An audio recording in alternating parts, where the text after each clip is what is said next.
Advisory Committee to the Texas Higher Education Coordinating Board. And it's good to see everybody. We get to see each other a couple of times a year, and so it's fun to kind of get back together again. Our co-chair from Texas A&M, Ann, could not be with us today, and so we'll certainly keep her updated on everything. A couple of reminders today. If you would, please make sure your cell phone is turned off so we don't have any phones ringing. When you use the microphone, please be sure and use the on and off switch. You can mute it when you're not talking, but turn it on when you are to make sure we get everything. Just a reminder, restrooms are out in the hallway if you need to take a quick break. And for those of us who want lunch, please be sure and put the money into your envelope so that they can take care of lunch for us today, and we appreciate them doing that. And I think with that, we can get started. And if Dr. Cornelius is going to take over and talk with us for a moment about chair election. Good morning. Good to see you again. So as we mentioned last time, we want to do, we have co-chairs. One chair is from a four-year institution, one chair is from a two-year institution, and we're planning to have alternating elections every year. And so at the spring meeting, and so we have to elect the chair from the community college, representing community colleges. And Dr. Colleen Smith has been the chair, not for a whole term, I understand. And so she is willing to continue that role if you so like, and make a motion for that. But you make the motions and select chairs, and you may put forward anybody you would like, but it should be a community college representative. So with that, you may discuss and put forward motions. I would make a motion that Colleen stay our co-chair. I second. Is there any further discussion or motion? Then all in favor say aye. Aye. Opposed, same sign. Congratulations. Thank you. And actually, the fun part is getting to really discuss and know what's going on with the coordinating board and with Ann, and is great to work with. And so I've enjoyed that. The fun part will come in June when one or both of the co-chairs will get to go to the board meeting and report what you all have been doing for the last year and what you're planning to do. That's a fairly new thing. So every year, the chairs of all of our advisory committees will go to the board and report, which is a very good thing because we need to let them know what you all are coming up with. So then Dr. Smith can take over again. Okay, thank you. Next on the agenda, we have consideration of the summary notes from September 26th meeting, and those were sent out. I don't know if you've had a chance to look at them. Does anybody have any questions?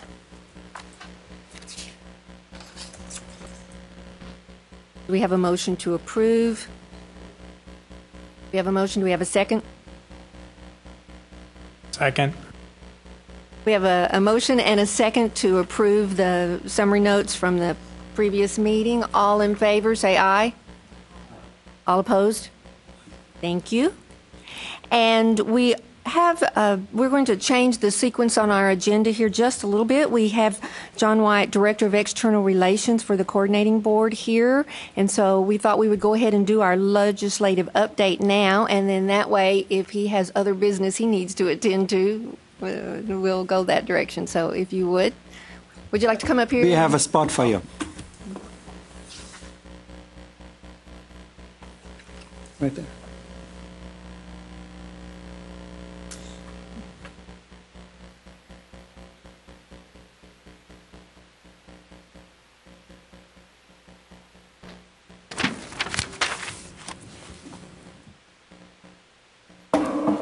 You're not very busy right now, are you? Thanks for coming, and I think it's very important that we get this update. Thank you. No, my plans were to go fishing today. So. Good morning. My name is John Wyatt. I'm Director of External Relations here at the Coordinating Board. I'm going to provide an update on some legislation, particularly some recommendations that the Coordinating Board has made to the legislature, as well as a few other bills that might be of interest, and then I'm obviously happy to answer any questions that you might have.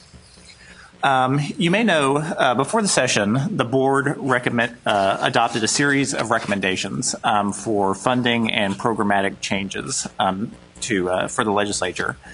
There were a total of 15 recommendations broken down into 3 categories. I'm not going to go through all of these, but rather hit some of the highlights. And our first 3 recommendations are what we called our Tier 1 recommendations. These were sort of the major priorities for the board. And the first priority was to institute a system of outcomes-based funding for public universities in Texas. This was a recommendation that was generated by our Formula Advisory Committee, and the recommendation was to allocate a portion of formula funding on the basis of student success metrics. The status of that recommendation in the legislature, there is legislation that was introduced by Senator Zaffirini, SB 22. That is in the Senate. It has been referred to committee but has not been heard. In addition, there are riders in both the Senate and the House appropriations bills that would institute the Formula Advisory Committee recommendation. But those riders are in what's called Article 11. Article 11 in the appropriations bill means that that rider or that funding is not active. It's essentially what they refer to in the legislature as a wish list. In order for those riders to actually become effective in the bill, they would have to be moved into Article 3, which is the education article. So in order for that to happen at this point, it would have to be during the conference committee that will work out the differences between the 2 chambers on the bill. So that's the status of that. However, in talking about performance-based funding, there's an alternate kind of pathway that the legislature has been looking at, which is to say, instead of having outcomes-based funding apply to formula funding, there's a measure in the Senate, SB 778, that would apply student success metrics to tuition and fee charges. And this legislation, 778 by Senator Seliger, establishes 11 student success metrics. And the legislation states that if an institution meets certain target levels on a majority of those measures, they are allowed to raise their tuition and fees as they see fit, as the current statute allows. If they do not meet target measures on at least a majority of their metrics, they are limited to raising tuition and fees to the rate of inflation. So this was Senator Seliger's approach of saying, instead of having student outcomes tied to formula funding, he thought it would be better to tie student outcomes to the ability of institutions to raise their tuition and fees. That legislation was passed out of the Senate Higher Education Committee this week, in fact. And the next step would be for it to go to the Senate floor. The second recommendation that the coordinating board had was to authorize, under certain circumstances, community colleges to offer baccalaureate programs. As you may know, there is currently a provision in statute to allow 3 community colleges to offer baccalaureate programs, no more than 5 programs each. The recommendation from the coordinating board was to institute a process whereby community colleges that meet certain criteria would be able to propose baccalaureate programs specifically within nursing and applied science. Legislation has been introduced in both chambers on this recommendation, SB 271 by Senator Ellis and HB 1384 by Representative Sarah Davis. So far, those bills have not been heard in committee. And then the third Tier 1 recommendation from the coordinating board was to support tuition revenue bonds. As you may know, tuition revenue bonds are a vehicle by which universities, Lamar State Colleges, Texas State Technical Colleges, and health-related institutions can fund major facilities construction at their campuses. But they have to be authorized by the legislature before the institutions can issue the bonds. We actually had some pretty major movement on that this week. HB 100, which is the House version of the TRB bill, passed the House. So that bill is now done on the House side. It looks like the Senate vehicle is going to be SB 150 by Senator Seliger. As soon as that version passes the Senate, presumably they'll, if there are differences between the two, they'll have a conference committee to work out those differences. And then I'll hit just a couple of other recommendations from the coordinating board. You may be familiar with our recommendation on programs of study and fields of study. We supported a recommendation that would have the coordinating board develop programs of study and revise fields of study. That recommendation was introduced, HB 2628 by Representative Clardy in the House, and SB 1480 by Senator Garcia in the Senate. This week, the House Higher Education Committee passed out HB 2628, voted favorably on the legislation. So the next step would be for that to be on the House floor. And we don't know when exactly that will be.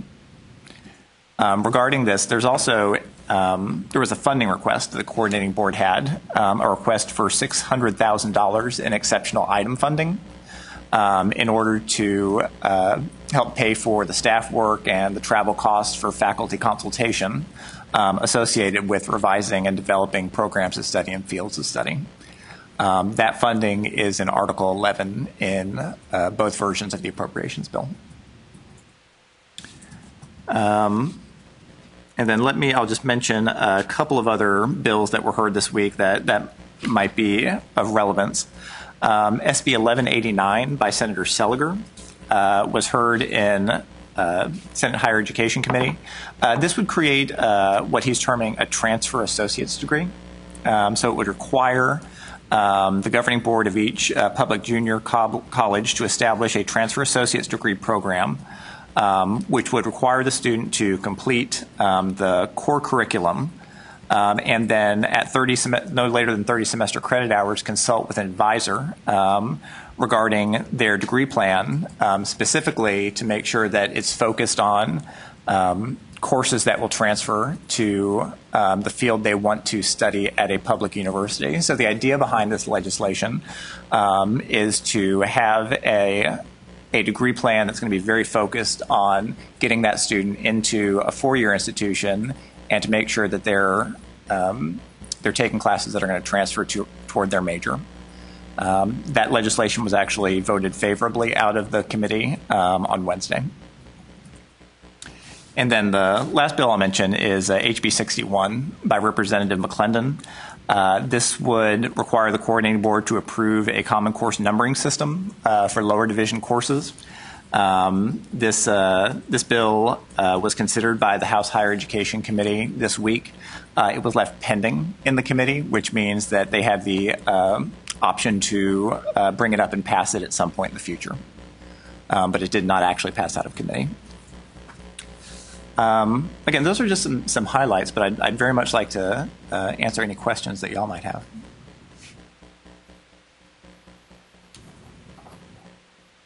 Yes, sir. Could say a little bit more about the legislation regarding the field of study, since on the one front, I understand we're already moving forward on this, and how will the legislation affect what's already in the works? The legislation has two components to it. In regards to the programs of study, because those are not currently in statute, it would create the programs of study in statute. In regards to fields of study, the legislation would charge the coordinating board to revisit and revise the fields of study. This is something that we think it's important for the legislature to have its say and to really make clear that it's important that these fields of study not only be created, but they be looked at to make sure that they're continuing to align with the needs of the field. So that's the idea behind having the legislature specifically charge us to revisit and revise the fields. And in terms of how we are going forward, depends to some extent what kind of funding we get through the wish list. If we get a lot of funding, we will go forward quickly, and if we don't, we have to do it on a slower pace. That's my understanding. And for field of study, which is already in statute, we started going forward. So the first committee has been formed, and that's the field of study for engineering. They had their first meeting, and they're off and running. And second field of study for music is being just formed. So the members have been nominated, and they will start their work in summer. And then each of those field of studies, because they're advisory committees to the coordinating board, they need rules. And so we have rules for 5 more field of studies in place. And that's for nursing, business, communications, Mexican-American studies, and engineering technology. And so they're next in line, so to speak, because we have the rules. And then, depending how it all works out with funding, the rules will be revisited in the fall as well. And just to let you know where funding in general stands, so the House did pass their version of the appropriations bill. I feel like it was last week, but all the days are starting to run together right now. The Senate Finance Committee then took that bill, substituted their version for it, and reported it out this week. We do expect that the full Senate is going to take up the state budget on Tuesday of next week. So once they pass it, as I said, it goes to conference committee, and they'll have to work out the many differences between the two chambers. Yes, sir. I'm curious about clarification in terms of the outcomes based. Did you say that an institution's ability to raise its tuition will be correlated with outcomes? Is that a bill that's in conference and headed towards conference committee? It's an important question. I'm referring to Senate Bill 778. This is legislation that was introduced by Senator Seliger, who is the chairman, as you know, of the Senate Higher Education Committee. And this legislation would establish 11 metrics, outcomes metrics. And as the legislation currently stands, boards of regents would establish for each of their institutions a target for each of those metrics. So, for instance, one of the metrics is number of undergraduate degrees. So for each year of the fiscal biennium, they would establish the target for each institution of number of undergraduate degrees that institution would be expected to produce. If the institution met at least a majority of those targets, there's no change to the authority to raise tuition and fees. You're under your current scenario where they have very broad authority to raise tuition and fees. If the institution did not meet targets on a majority of those metrics, then tuition and fees could not be raised more than the rate of inflation at that institution. In terms of the status, the bill has been reported out of the Senate Higher Education Committee favorably. So the next step would be it would go to the Senate floor for consideration. It has not been considered in the House of Representatives yet, nor is there legislation that has been introduced in the House that's identical. No, I apologize. Actually, there has been. Chairman Zerwas introduced a companion in the House, but it has not yet been heard in committee. So, in short, we're kind of mid-process here in terms of where this legislation is going. Okay, because that leads to my next question. Since there's a great deal of variability in terms of the admission standards, which in my opinion is highly correlated with the outcomes, especially if you say that among one of the 11 metrics that would be used to assess the performance of an institution is employment of its graduates, we know that there is a lot of variation in terms of employers who seek to hire students from different institutions. Is some of the metrics outside of the power of the institution? For example, is employment one of the metrics that would be used to judge an institution's success in terms of this bill? I do not believe employment is one of the metrics. I'm trying to see if I can pull up the metrics in front of me.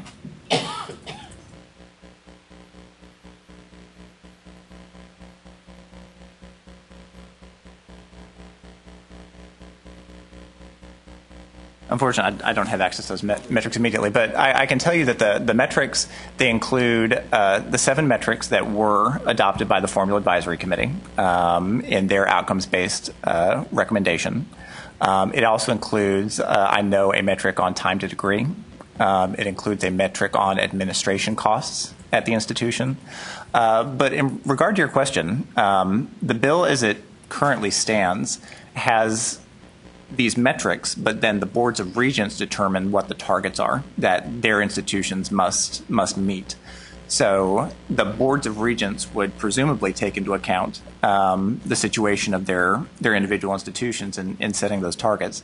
I will tell you one of the recommendations that our commissioner has had is that the coordinating board have a role in helping to determine how those targets are going to be set. And then one more question. Is it likely that this bill could be 778? Is it likely it could be killed in committee? So what are some of the... Well, it can't be killed in the Senate committee because it's already passed out of the Senate Higher Education Committee.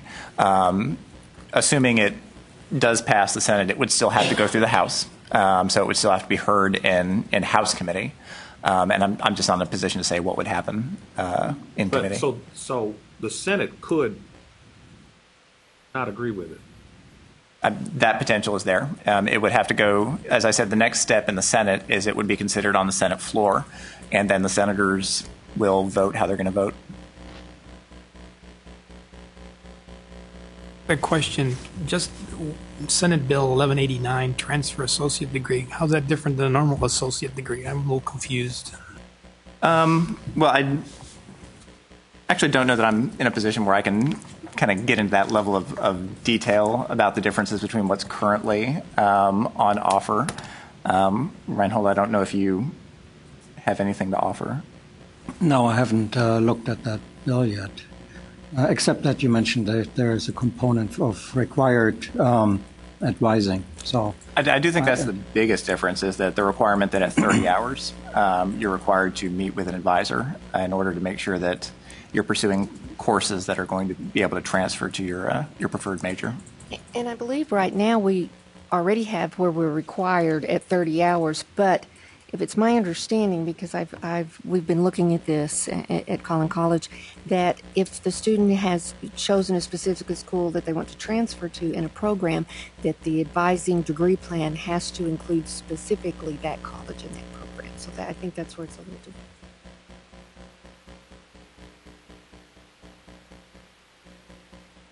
Any more questions? All right, thank y'all. Oh, thank you. That was very helpful. And We appreciate that, and thank you for setting that up for us. I think that's very helpful. And next, Dr. Cornelius will do our update on coordinating board initiatives. So what I will talk about are things that have been mentioned in this committee in prior meetings, and so I know you have some interest in. And for agenda item 4, which this is, there's a page or two for each of those items that I will briefly mention. And it starts with the low producing program report, which I know some of you are looking forward to see. We have been working on it very hard since last fall. It's not a trivial measure because there are many things to be considered. But the plan was to put the list of low-producing programs out in spring and then go forward with a report to the June cause meeting, and that's still on track. What we plan to do is before we post the list, as we did last year's list, online, I thought it might be good that I get in touch with all the chief academic officers of your institutions and run by them what we found, in case there is some issue or thinking or consideration that we have to do, and so they can get back with us and we work it out, and then we go forward with what the statute now requires us to do, and that is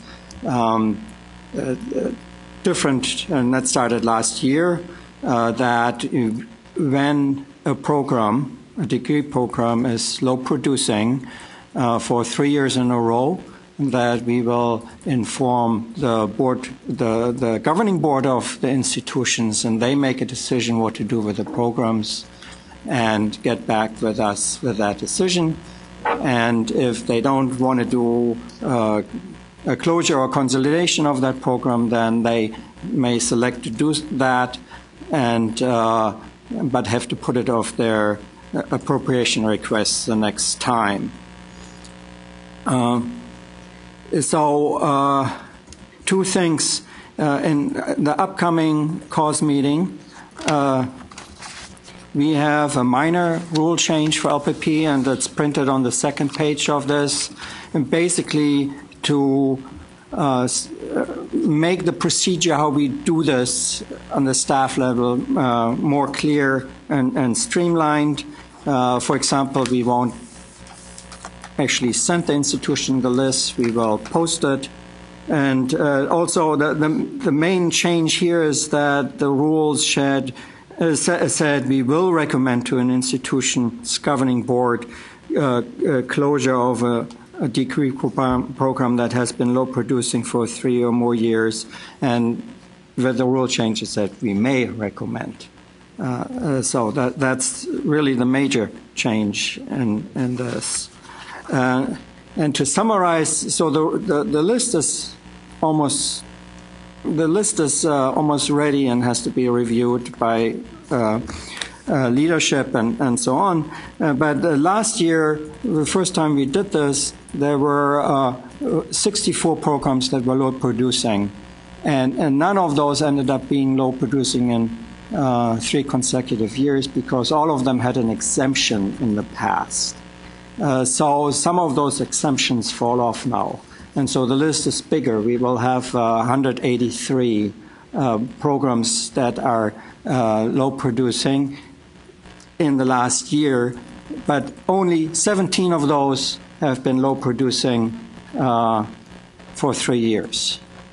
And only 2 of those were on the list last year because of the exemptions. The rest were really programs that have been reinstated, if you will, or retained, as we say, from phase out on the wishes of the institutions and the governing boards. So there were a certain number of programs that were being phased out due to prior action by the coordinating board. Institutions selected to not close them or not consolidate them. And so they're on the list now, and they're low producing for 3 years. And yes, they were under phase out, so it's in a way reasonable that they don't have that many graduates. So that's the situation. But the interesting part, which I think, is that of the 64 programs that were low producing last year, 14 programs are not low producing anymore this year. So they drop off the list. And that's a good sign. So maybe next year some more will drop off. Do you have any questions about that? Are the fields of study more, is there any particular field of study that's more prone to be a low producing program than, say, some of the other fields that are more vocational? Like business is a more vocational area, and I doubt that many of its programs. No, there is no obvious correlation that's there are PhD programs, master's programs, there are associate's degree AS programs. It runs the gamut with what kind, it goes from arts to physics or engineering. It just depends. On the fields of study, just like the program to study. I think program to study are now looking at a 4-year revision or look at every so often. On the field of study, I noticed that you put periodically review. What agency, organization would be doing that? Because right now the field of study have been the same for who knows how long, and there have been changes. To make sure that somewhere in that process there's a continual review cycle in there. Right. The agency is very serious about it. So we started that process with engineering and next music, which are really the two most critical programs because they work the least in terms of field of study. And so that's what the agency started with. How quickly we move to the others really depends what we can do in terms of manpower and funding, and just every field of studies has an official advisory committee, so it's open records, procedures, so it's actually not a trivial thing to do it. But so depending on what support we get, we can do more or we can do less, but we're moving forward. Correct, I understand that. I mean, I'm talking after this is over, that we don't wait for another 9 years. Is there some sort of mechanism that's being put in place so that they are periodic or continually revised as changes come about? I don't know about a mechanism which is being put in place. I think it's a big step that the first review is being done. So, and it depends also how well it works out. I mean, we know that certain field of studies don't really work, and so we have to do those for sure. You know, we know that others work better, so we go with that. And also going into the future. If what we do with field of studies for engineering works much better now, you know, then we will see that in a couple of years, hopefully. Again, just a note, yeah, as long as we don't do this every 9 years, that we have some sort of mechanism in place that it's a continual process, because a lot of them, as you say, aren't effective now because they're out of date. But if we have some sort of mechanism where we can change it or review it, like the program study, my understanding is every 4 years. So something in the system, that's all. Right. I can look into if there's some thinking how to formulate. I don't know if there's a formalized way to do that at the moment. I can look into that and how we would implement that.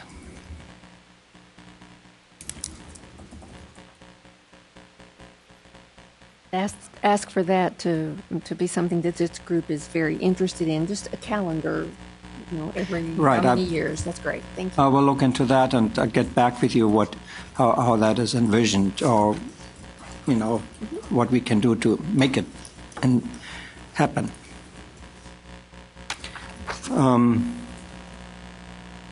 Okay, so the second point is the core curriculum, which is in the first revision after the big rollout of the core curriculum last year is underway.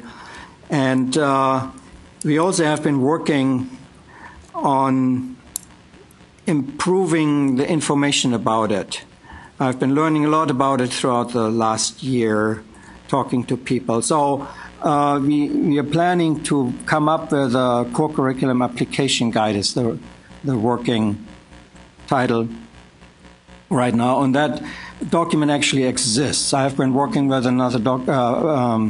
another employee about it or on it, and so it exists in draft form, but with the legislative session. I had planned to put it forward you, in front of you today, but that hasn't happened.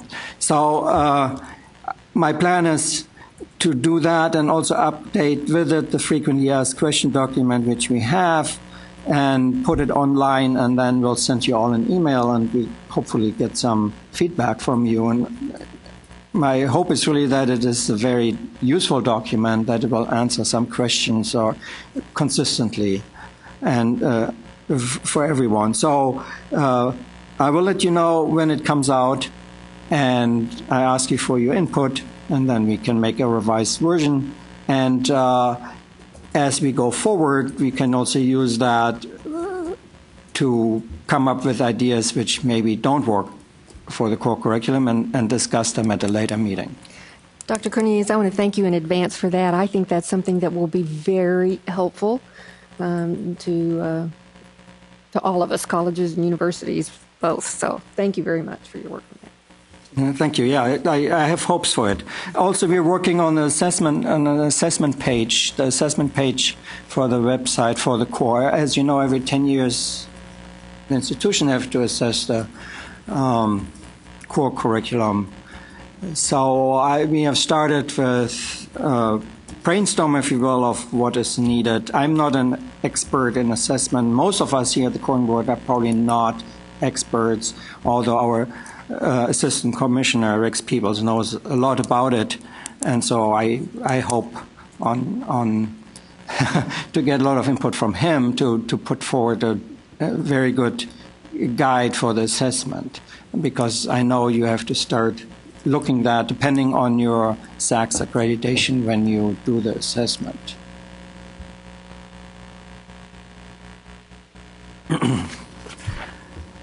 The next point is the 60 semester credit hour exemption, and this group has worked quite a bit on that. And I got an update from Dr. Gary Tomerlin, who was in charge to deal with it. And what he told me is that it basically boiled down to a few programs which had difficulty dealing with the 60 semester credit hours and asked for exemptions. And those are listed on that page in the materials. And for 6 of those 8 programs where many institutions were involved, not only 1 or 2,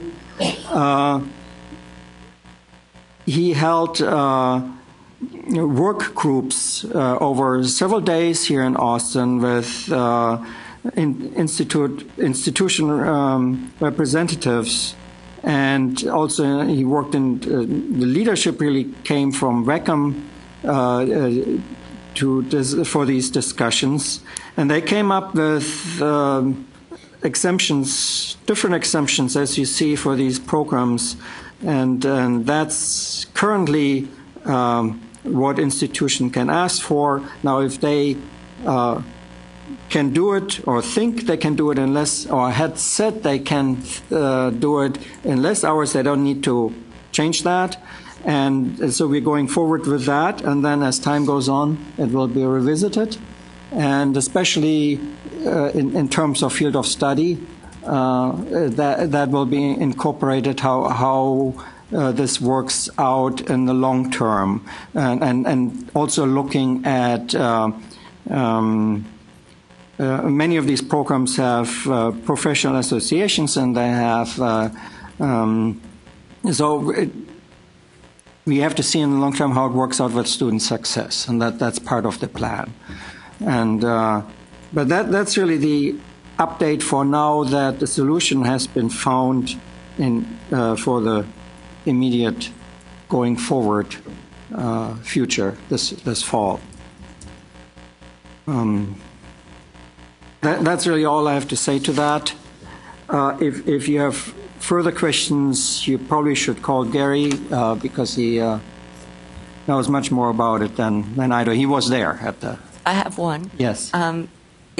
With the approval of the exemptions, I apologize for the voice, with the approval of the exemptions for the 60 hours, will that be reflected for those continuation programs? So if I'm looking at dental hygiene at 68, and when we move into the bachelor's degree program, would we have 128? No, there's no linkage between the bachelor's to this. Well, in our transfer agreements, I mean, we've been working with institutions who were working at 60 hours. And with so we had their 60, and then we resulted in 120. If they are now permitted to move to 68, are we then required to reduce our programs by 8? Or will that exemption follow that degree pattern? Well, but there is no really, there is not necessarily a linear relationship between the 2 degrees. Well, to some extent there is, because the additional hours required for the bachelor's degree are over and above the ADH, which is the Associates in Dental Hygiene. So now students will be coming to us with an ADH with 68 hours, and we'll have to compact those additional hours into 120. But I'm not saying we can't do it. I'm just wondering what the thinking is on that. Yeah, I don't think that there's a linear relationship. There is some relationship, yes, but I don't. For one thing, I don't know what the bachelor degrees. Not every bachelor degree is at 120 to begin with. We know that some are over 120. So, in order to look at that, you would have to look at that case.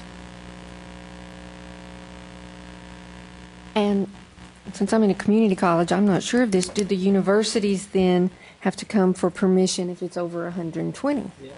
Okay, so either you would not be able to accept 8 hours of the community college degree, or you would have to ask to go up to 128. That's a good question.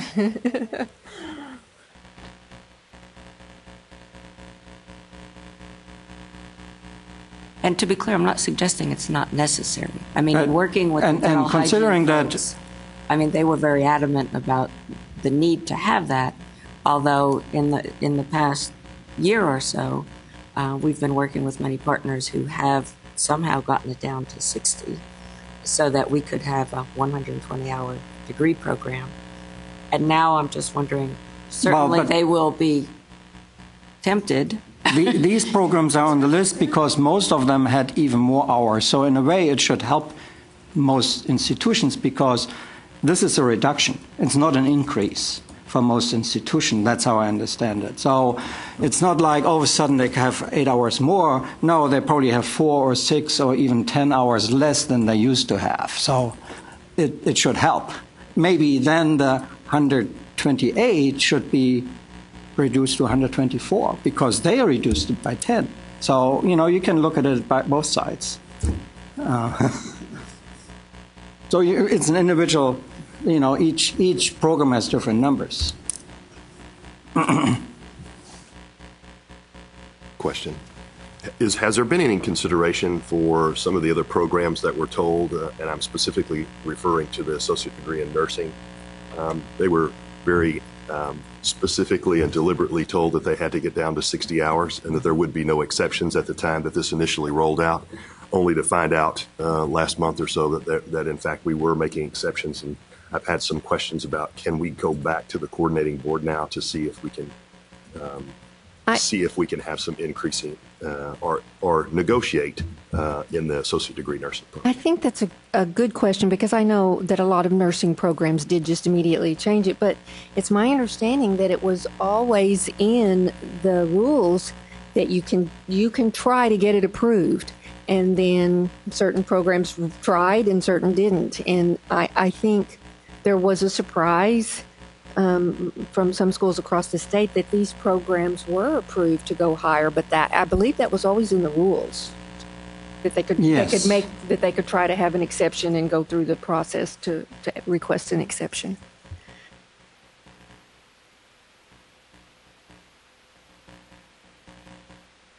And yeah, so my understanding is that these 6 were put into work groups because it was looked at across the state and the requests from across the state. Other programs were also discussed, but if it became clear that 2/3 of the programs did not have an issue to reduce it, then it's questionable why 1/3 can't do it too. And so part of that is then holds back to the field of studies or the program of study that some of these programs really should be looked at. How can they be aligned? Because for some of the programs, there shouldn't really be much reason that a student in El Paso has to do something very different than a student in Houston, because the programs and the fields are very, and the requirements are very defined. That's how these 6 came about, I was told. So if any of these colleges have an interest in seeing if others can be taken back up, do they present that to the coordinating board? If it's already, and take nursing for an example. If it's already been reduced, is that any part of the rules now that they can try for an exception in the future, or was that the only chance to try for an exception? I wouldn't know why not. We get requests every day from all programs to have changes to their hours. So, there's no rule which says, well, this 2015 you're stuck for the next 20 years. But I'm telling you the rationale behind it, and so the likelihood that is will be considered in a way is, I mean, it's a tough thing to do. It's the same like with the 120 hours. If you are at 124 and you want to go to 128, we look at that very closely, and that every so often there is something which happens with accreditation or with. Often it's related to accreditation that a program is increased by a couple hours, and sometimes it's only one, and that's just a matter of making an argument, well, with a 4-hour course or 3-hour course. But it doesn't happen all the time, but we look at that. Are any of these reductions correlated with reduction in revenue? And does that serve as a disincentive for institutions? For example, if 8 credit hours is correlated to a substantial decrease in revenue for, say, a technical college, what would be an incentive for them to drop down to 60 hours from 68? The incentive is a statute which mandates it's 60. That's what drives this. I understand, but I think also trying to do what's best for the students. If they can do it with fewer hours, then that's the intent of the statute, is to do what's best for the students. Right. I mean, the statute doesn't come out of nothing, yes. In addition to the community colleges looking at these 60 hours, for 4-year institutions as well, I'm assuming that they would be able to petition for more than 120 hours. Our sciences are chomping at the bits, and they aren't above 120, but they're saying they need to be above 120. And so when these go up, I'm assuming that the 4 years will have the opportunity to petition perhaps for consideration to have more than 120. Is that correct? You can put in a proposal, but it's very difficult because you have to put in the rationale for it. Precisely. And the sciences don't have an accreditation issue. The engineerings have, and most programs are not at 120 if you go to the engineers.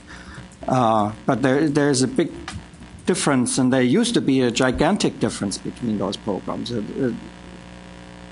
25 semester credit hours difference from school to school, and that has been reduced already because there is no need for having that kind of difference between schools. I have another question. Is there some kind of criteria, or is this a case-by-case basis for the evaluation, a judgment as the worthiness of the exemption?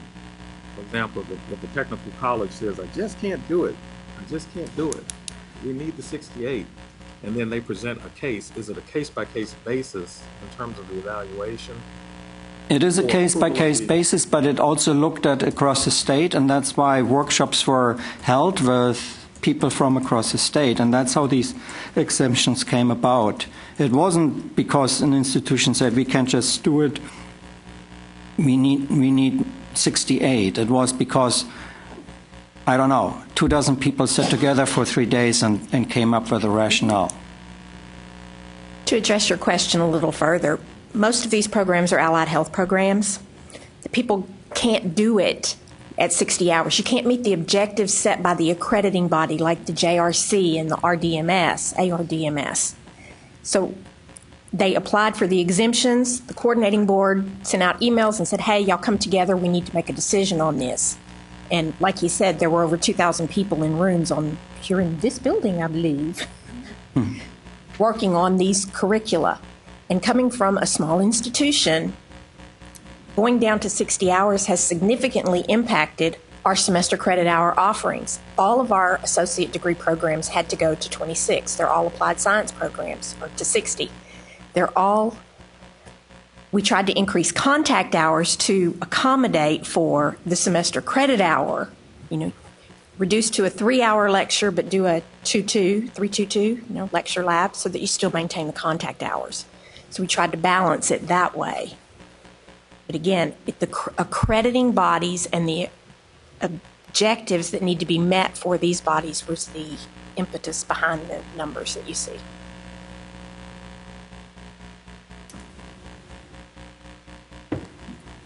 I spent 2 days in that workshop with the dental hygiene group, and it was the most fun I've ever had in 2 days, especially going to the dentist comparatively, I guess. But I do have to give credit to Gary and to the coordinating board for actually putting together the option for all of these people from around the state. So you've got program directors, at least in the dental hygiene group that I went to, that were from all over the state, and they were they were all at 72. So there was a reduction from 72 to 68. And so that was some concessions, but to go from 72 to 60 and then work our way back and forth and then trying to meet the outcomes of the accrediting body as well was quite a task. But they did get together and everyone agreed at the end. And I think that is part of the rationale as to why it was accepted at that level. Or response, I guess, to a response is, what was the rationale for the 60 in the first place? It seems to me it sounds like a cookie-cutter approach, almost like jumping the shark or something of that nature. Where did the 60 hours come from? What was the original? I haven't been around that long, so I don't. Where did it come from? That's the statute, which was changed and it set it at 60 semester credit hours to protect the students. And the statute also is allowing exceptions. So that's how it came together. So everybody has to start with 60 and work up from there. The 60 hours protect the students from what?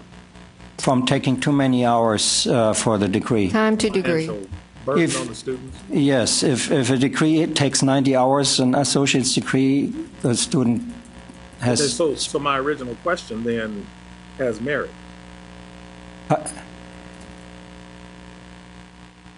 68 hours is more profitable than 60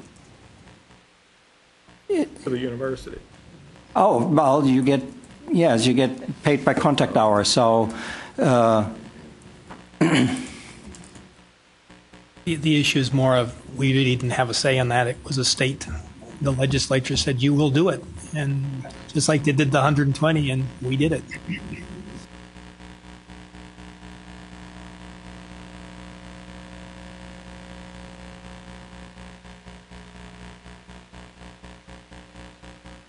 Okay.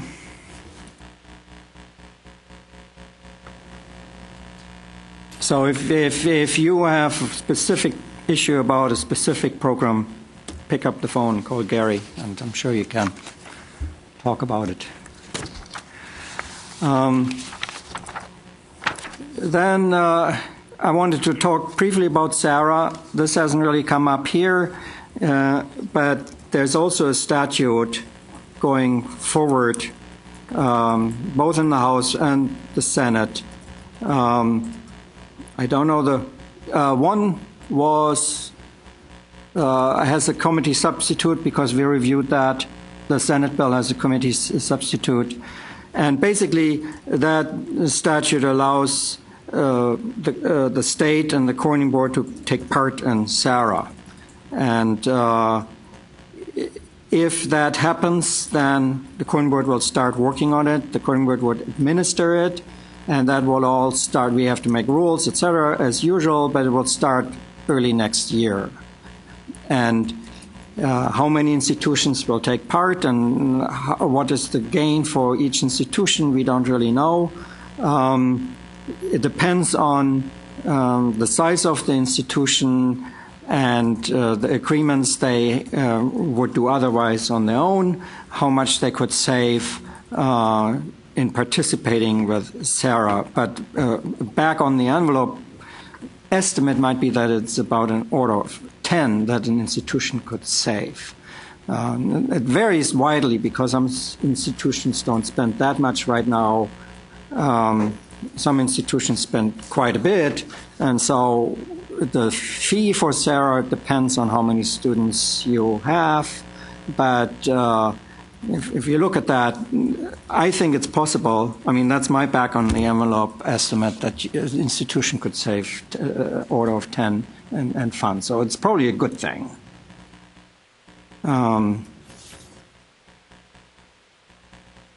So that's next year if it goes through. And then the last thing, I just quickly say, we had listened to Dr. Alan Michie before, and he had set up a meeting between the Graduate Education Advisory Committee and the Learning Technology Advisory Committee, and they did have a meeting, a full-day meeting, and the bullets are the things they discussed. From listening to that and talking about it, if this committee wants to go there, and there was some interest in it before, what I came away with is that a lot of people have been talking about this for a long time, and but not everybody knows about it. So what really would be needed is sort of a best practices or listening to the specialist thing and to answer specific questions or to disseminate information. And I don't really need to say more about it. You can think about that if that is something you're interested in going further with. And that's really the update, so we can go on to the interesting stuff which is coming now. Thank you, Dr. Knudis. We appreciate that. Now, we have a discussion today and some presenters that we're very excited to have with us. One we've heard from before, David Burris, Professor of Computer Science at Sam Houston State University. And then we also have Lynette O'Keefe, Executive Director of Educational Partnerships. And this is to discuss reverse transfer and the Texas Reverse Transfer Initiative. And I know that our last discussion on reverse transfer helped some schools that were not as successful in the partnerships and trying to get transfer have ideas, and it was a great presentation. We really appreciate it, and so I'm looking forward to this discussion today. So would you like to come up here and make your presentation? Sure. Who's going first?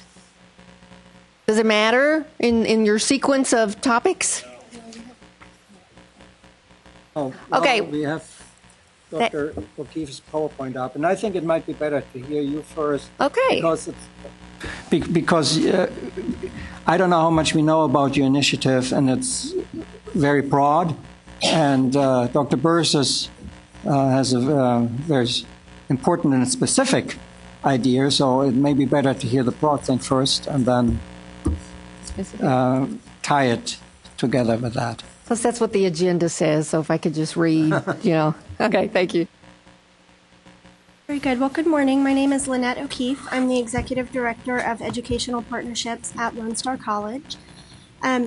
That's a really great lead-in, Dr. Cornelius, so thank you for making the distinction between Dr. Burris's comments and the Texas Reverse Transfer Initiative, which I'm going to tell you a little about.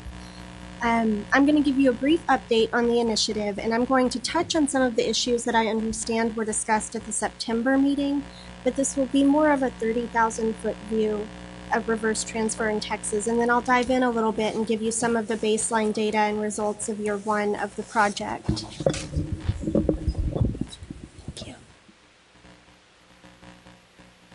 Okay, so as you all know, reverse transfer is the process of awarding an associate degree to a student after transfer but before earning a bachelor's degree.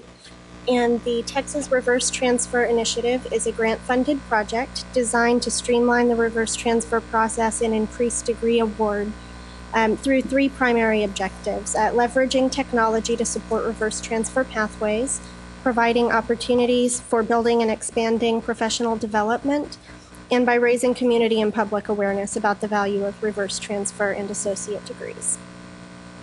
The project was developed and is led by Lone Star College, the University of Texas at Austin, and the University of Texas System, and is funded by Lumina Foundation through the Credit When It's Due project, by Meadows Foundation, Greater Texas Foundation, and the Houston Endowment. We have additional partner commitments, working closely with TACRO, with the coordinating board, and with the National Student Clearinghouse, which you'll hear about more in just a minute here. So in the first year of the project, it's a 2-year timeline. We have 20 full partners with 8 currently pending, and those are split about equally between 2- and 4-year institutions across Texas. In year 2, communications will be sent out, actually coming up this next week, to additional 2- and 4-year public institutions in Texas regarding the project and participation. So to dive in a little bit, in year 1, we've completed the baseline study, which includes some hard data about student eligibility and reverse transfer potential in Texas. We've conducted some statewide calls to gather information, which lines up very closely with what, lines up very closely with what I understand was discussed at the September meeting. Then we've conducted our baseline feasibility study, developed some technology options, and have some things that we're looking forward to in year 2. Okay, so our baseline report was conducted by the Texas ERC, and the data set comes from the 2008-2009 cohort of students, which was selected to give us enough time to look at outcomes following transfer with that group of students. In that year, there were just over 18,000 students that transferred across the state from a community college to a university and met potential eligibility for a reverse transfer degree as defined by the attainment of at least 30 semester credit hours at the community college and having not earned an associate degree prior to transfer. Of those students, 4,750 did not earn an associate or bachelor's degree within 5 years of transferring. But this subpopulation of 4,500 had earned an average of 77 semester credit hours by that time, indicating that they had more than enough hours for an associate degree, but weren't awarded that degree. So of the 18,000 students, about half had previously attended a TRTI participating community college and transferred to a TRTI participating university. That covers the existing institutions, and we're hoping to increase that number in our next study with year 2 and with the addition of more partners to the reverse transfer initiative. So, in the statewide conference calls that we conducted, largely facilitated through TACRO with registrars across the state, we learned that the same issues we've been talking about really are what continue to come to the table. There's a lack of standard and best practices in processes and procedures for reverse transfer. There isn't really a good mechanism for file or audit notes or for consistent student communication. Reverse transfer can be very challenging for systems or institutions that have a high number of partners, and this does primarily impact larger complex regions and systems. Finally, limited fiscal and human resources are our perennial challenge. Going a step further from those calls, we conducted the feasibility study back in November in collaboration with the National Student Clearinghouse. And the study was designed to tell us the current status of reverse transfer activity in Texas and conduct a needs analysis. The study was sent out not just to TRTI participants in the state, but to all public 2- and 4-year institutions. From that study, 51 institutions participated in the feasibility study. There were 62 responses. Some institutions responded more than once to allow for multiple perspectives about reverse transfer on their campuses. 76% of our respondents were 2-year institutions, and 24% were 4-year institutions. And 94% indicated that they do know what TRTI is and what it means for their institutions. So I'm going to go through some of the results here. With regard to identifying eligible reverse transfer students, four-year institutions indicated that they use a filter or a query or some other technological solution in a similar vein to identify those students. And two-year institutions rely on the four-year partners to send back lists or data files of potentially eligible students. Four-year institutions primarily use email as their communication method with students, and two-year institutions have a bit more variety in their method, largely because they don't always have the most up-to-date contact information for students, so they need to rely on what's available to them. 53% of institutions indicated that they do utilize the opt-out question on apply texts for reverse transfer consent. That would be the consent to exchange the student academic records back and forth. We do have some variability here, with some institutions allowing students to additionally opt out during the registration process or when requesting transcripts. A few institutions went a step beyond that and further emailed or otherwise contacted their students to provide opt-out opportunity. And one institution in the state does use an opt-in question rather than the opt-out. Most institutions can both send and receive speedy transcripts at this time, with 20% indicating that they can only receive them. 3% can't send or receive speedy transcripts. And in order to send them, they need some additional technological configuration. And they initially reported some compatibility issues with their systems. To that end, participants of the project and respondents to the survey use a wide variety of degree audit systems, most commonly DegreeWorks and Ellucian. 64% of our respondents reported a capacity to set up new degree audit triggers, and 75% reported a capacity to transfer batch files, primarily using EDI. Most of our institutions did indicate that the 4 years send a list of eligible students along with a corresponding batch of transcripts back to the 2 years. To award the degree, most of the 2-year institutions indicated that they just mail out the diplomas. Although some invite their students to ceremonies, some utilize their advising staff to inform students, and some do cite FERPA as a potential barrier in this process. Institutions have reported some challenges in process due to technology and infrastructure. Others don't have any challenges and don't foresee challenges.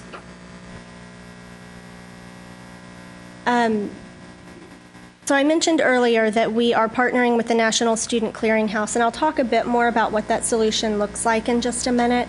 But these questions were really designed to gauge where our institutions are with regard to the clearinghouse. Most report enrollment and or degree data on a monthly basis. Most reported the ability to send additional data fields to the clearinghouse. You see these listed up here. I won't read them to you, but they go a little beyond what most institutions currently report. There's a gap in current reporting and potential to report. And 73% of the institutions participating in the study reported that they're currently exchanging transcripts and data with their partner institutions. One of the big barriers that we've found to the reverse transfer process is identifying students across institutions. 79% of our respondents indicated that students without a social security number as an identifier are matched manually by checking things like names, dates of birth, attendance records, so on and so forth. A small percentage, about 15%, do use a student ID number, and 6% base their process on what the four-year partner does. If institutions are not, if institutions are not able to match students, the majority aren't able to reach them due to some communication issues and contact information mismatches. Okay. Most two-year institutions reported that 25% of coursework need to be completed in residence. That's really not anything new, I don't think. And four-year institutions reported a range of 30 to 90 hours to trigger the batch transfer of transcripts back to the two-year institution. We did have several four-year institutions comment that there is no requirement for the two-year to respond back with regard to the outcome of degree audits for reverse transfer, and that having that information would be very helpful to them. Some do, some don't. It's not uniform. 61% of our two-year institutions across the state that did respond to the survey indicate that students are eliminated from eligibility for that degree if they have a hold on their record at the two-year institution. However, if there's a hold on the record at the four-year institution, as long as the four-year is still willing to send the record back to the two-year will award the degree in most cases. The frequency of conferring reverse transfer degrees does vary a little bit across the state. Most institutions, 47% indicated that they award reverse transfer degrees on the same schedule as their regular degree conferral, 3 times a year. 11 indicated twice per year, and 13% indicated once per year. At the conclusion of this study, we asked what the outlook was for our institutions, for the participating institutions with regard to reverse transfer, and found that many shared that they'll just continue their current practices unless something else is presented that helps them. Some did indicate a need for additional technology resources, and some specifically indicated that the National Student Clearinghouse may be able to help them become more efficient with reverse transfer. And others indicated that they're not sure, or they weren't sure in November, whether their processes would sustain reverse transfer growth and what they would do to accommodate that growth should their processes not work. So now I'm going to transition into talking a little bit about the technology options that have come to the table as a result of the Texas Reverse Transfer Initiative. The two primary options are using SPEEDY as a methodology for transcript exchange, and a new solution that is being developed by the National Student Clearinghouse, not just in Texas, but nationwide. So the original Texas Reverse Transfer Initiative called for technology upgrades through SPEEDY, but didn't address the larger challenges of the human resources that are needed for degree audit and award, or the 40% of transfer students who have credits in multiple states. The National Student Clearinghouse partnership with TRTI has expanded to address these issues through a process that both circumnavigates SPEEDY and helps institutions that aren't set up to send and receive get the information they need to audit for degrees, and through that same process be able to get academic information across state lines without using SPEEDY. That process is currently piloting in 3 states across the nation, including Texas through TRTI. So I don't expect you to be able to see or read this. I'm just giving you a visual of the SPEEDY process of transcript and record exchange for reverse transfer flowing from the student to the community college to the four-year institution and back. The National Student Clearinghouse solution you see has many of the same steps, but these bright yellow boxes show you where, instead of exchanging a paper transcript or expecting a transcript record through SPEEDY, the Clearinghouse provides that information in the warehouse type solution that they're developing and allows the institutions to query directly back through the Clearinghouse. For 2- and 4-year partners currently using SPEEDY, even with the newly proposed solution through the Clearinghouse, there's no reason to change current processes unless you're working with a partner that can't run both processes. And the new solution proposed will not require partners to stop using the SPEEDY platform, although the Clearinghouse does not intend to use SPEEDY for their process. Looking forward into year 2, we'll continue development on the technology and partnership initiatives through this project. Continue gathering some best practices, information about needs and experiences, so on and so forth. And we'll continue working with TRTI partners and evaluation to gather data, quantitative and qualitatively, to understand reverse transfer in Texas and hopefully improve the number of degrees awarded through reverse transfer. Here I've just provided some of the primary resources on reverse transfer at this time. I'd like to call your attention particularly to the middle two. These credit when it's due resources show some of the results of the National Credit When It's Due project, of which TRTI is part. At this time, I'd be happy to answer any questions that you may have about the project.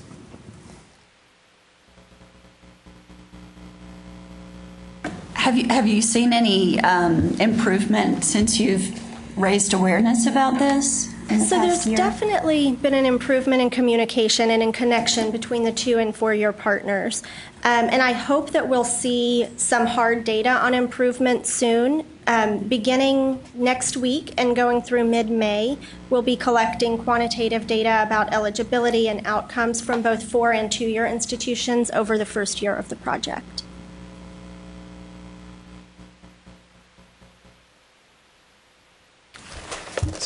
Looking at this reminds me of the discussion that started here, I think, a year ago, and then there was some action toward trying to help identify core courses that were included in the component area option portion of the core, which got pulled from our agenda at our last meeting because, I think, of concerns from TACRO.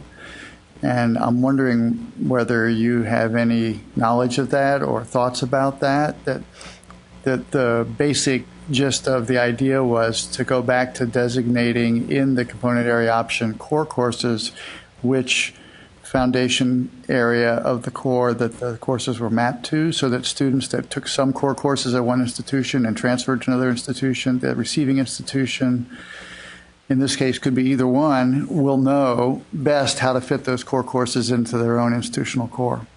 So I can't speak directly to that item. That has not come up in discussions with this project. What I will say is that the partners, particularly the 2- and 4 years by region and high volume, have been working on articulation between the two of them to match those courses up and most efficiently award credit. Does anyone else know if there's been any movement on this? So just to give you an example, suppose UT Austin is going to reverse transfer back to a community college where either of us that's going to award a degree needs to make sure the course has been completed. And one of our component area option courses is an additional science course. So right now as an option course, we code it as 090, but that means the receiving institution doesn't know that for their core it could count for science. And the same is true when we receive a transcript from a student coming in. It's not a reverse transfer issue, but when we see an 090 course coming in, we don't know whether that's the only place it could be, or could it also be used to fulfill a foundation core area that will facilitate the student completing the core. We used to have the 031, 041 codes. We talked last time about creating 091, 092, 093 to indicate those areas. It just seems that this would be an easy thing to do to facilitate the core assessment part of the degree qualification.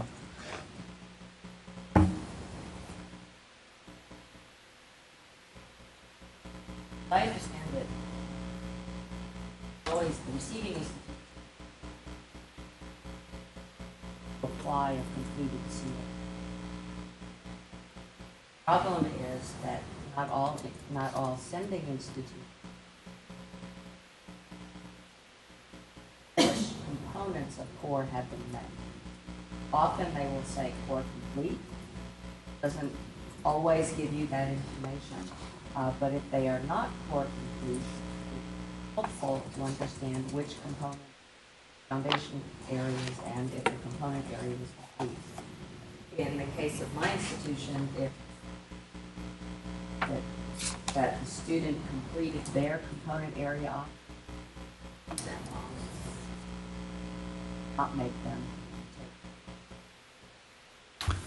Right, and we tend to try to do the same, but when a student comes in not core complete and they need some more core courses, and we have to figure out which how to count the courses they're bringing in as core. We understand we should count the courses that counted for the core where they took them in our core, but sometimes it's easier for the student and better for the institution and better for their degree progress if we have the flexibility to put it in different places in our core. Yes, we discussed this, and as you know, we had a rule change which we pulled for this. And the main reason for that was that the people who do the transcript said they're not at a stage where they can implement this coding uniformly for everyone and at every institution. And so there was great resistance to it because people were still struggling with putting the FCA information in there, which, that has to be in it. So the intermediate solution and for transparency, and I agree there should be transparency if a course was put into the CAO with the FCA designation, it should be transparent to everyone what that is. Currently, you can't look that up if it's not in the institution's catalog. So we plan to put that on the web center for the core at the coding board, to put that information in there so it can be looked up. It's not a electronic transmission of transcript, but if a student comes into your institution and has the specific issue where to put this, it should be transparent. Now that process has not been completed because it's an internet service coding issue where we have other issues with the same web center currently which are still going on. So the system is very new and it's actually quite complicated.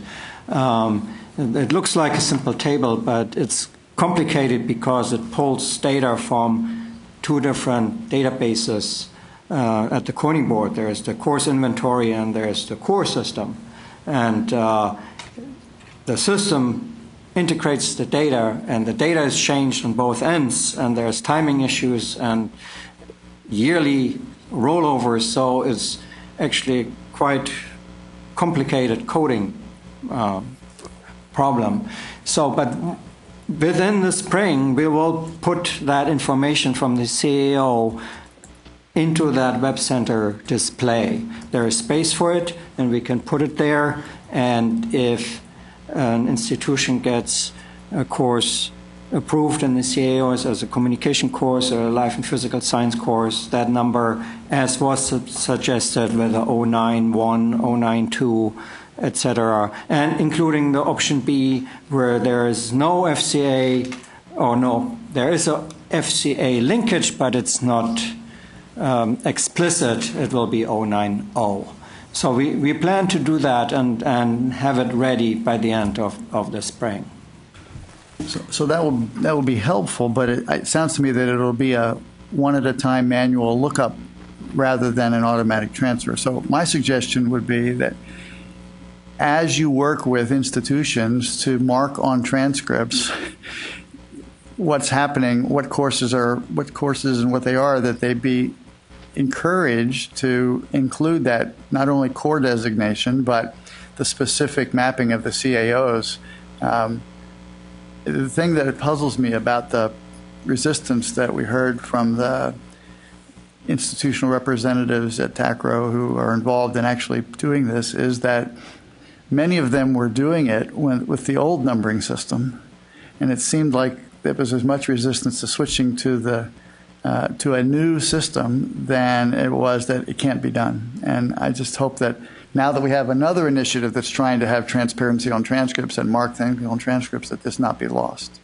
I agree, and we should encourage it and encourage people to go there. Every institution at a different stage with their software for transcripting, and so that's part of the issue, and the amount of funds available for it, every institution is different. So the feeling was at the moment that it would be to nobody's advantage to force the issue if people are still lagging behind with what already is forced. So it would be much better to, as you say, encourage it and make people aware of the issue and go along for a couple of years and see if some institutions can do it, what are the solutions, and over time people upgrade their software in this regard anyway. So then a couple of years down the road, and if the need becomes more obvious with these initiatives of transfer, then we can implement it. But at the present time, I think we run into just endless discussions which are sort of futile if we force it. I don't know. That was my feeling. I have a quick question. Slide 9 and slide 24. I can't make up what the percentages actually mean. For example, if you're a retailer and you say we have 3,000 foot traffic per day coming into McDonald's, and then you say that our average per customer sale is $7. Well, $7 times 3,000, and then you multiply that times 30. So you get a good.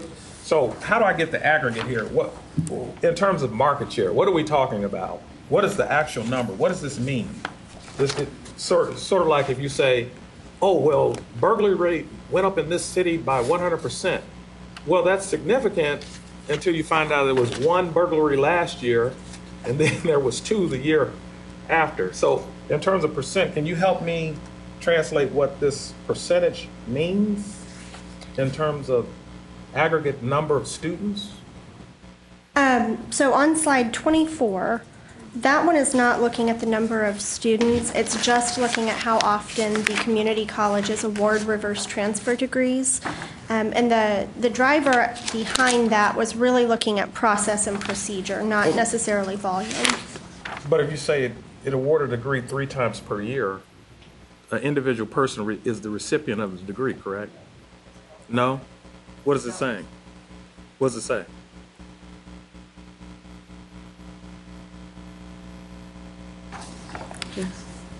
So conferring a reverse transfer degree is not actually the conferring of this degree as it appertains to, as I said, every graduation ceremony. Right, we're not looking at single degrees here. It's running the process and auditing for degrees and then awarding them on a time schedule, whether that's once, twice, or 3 times per year with regular graduations. Okay, and me being an outsider looking in, how is that, what am I supposed to do with the fact? Well, I mean, what is the interpretation that I'm supposed to draw from a percentage? So what that tells us in terms of the project is that because we don't have a common set of processes and procedures for reverse transfer, that nearly half of our reverse transfer institutions, when the university sends the transcript to the community colleges are auditing and awarding each term, just like they do their native students. For the ones that are awarding twice a year or once a year, they're holding those reverse transfer transcripts, auditing and awarding on a less frequent schedule. Okay, so what's the magnitude, the scale? That's what I'm trying to get a handle on. I'm not sure. So if I wanted to know market share, for example, if I wanted to know how big is the market for, say, a 5 square mile radius, and I wanted to open a daycare business, then I can go to the Census Bureau and I can find out how many children between the ages of birth and 5 years old is within this 5 year, and if that's my market, then I can say this is what the average family is willing to pay for said child care. So then I can get an assessment of my market. So what I'm saying is how big is... How much of a percentage is it of all the people who get degrees or who attend?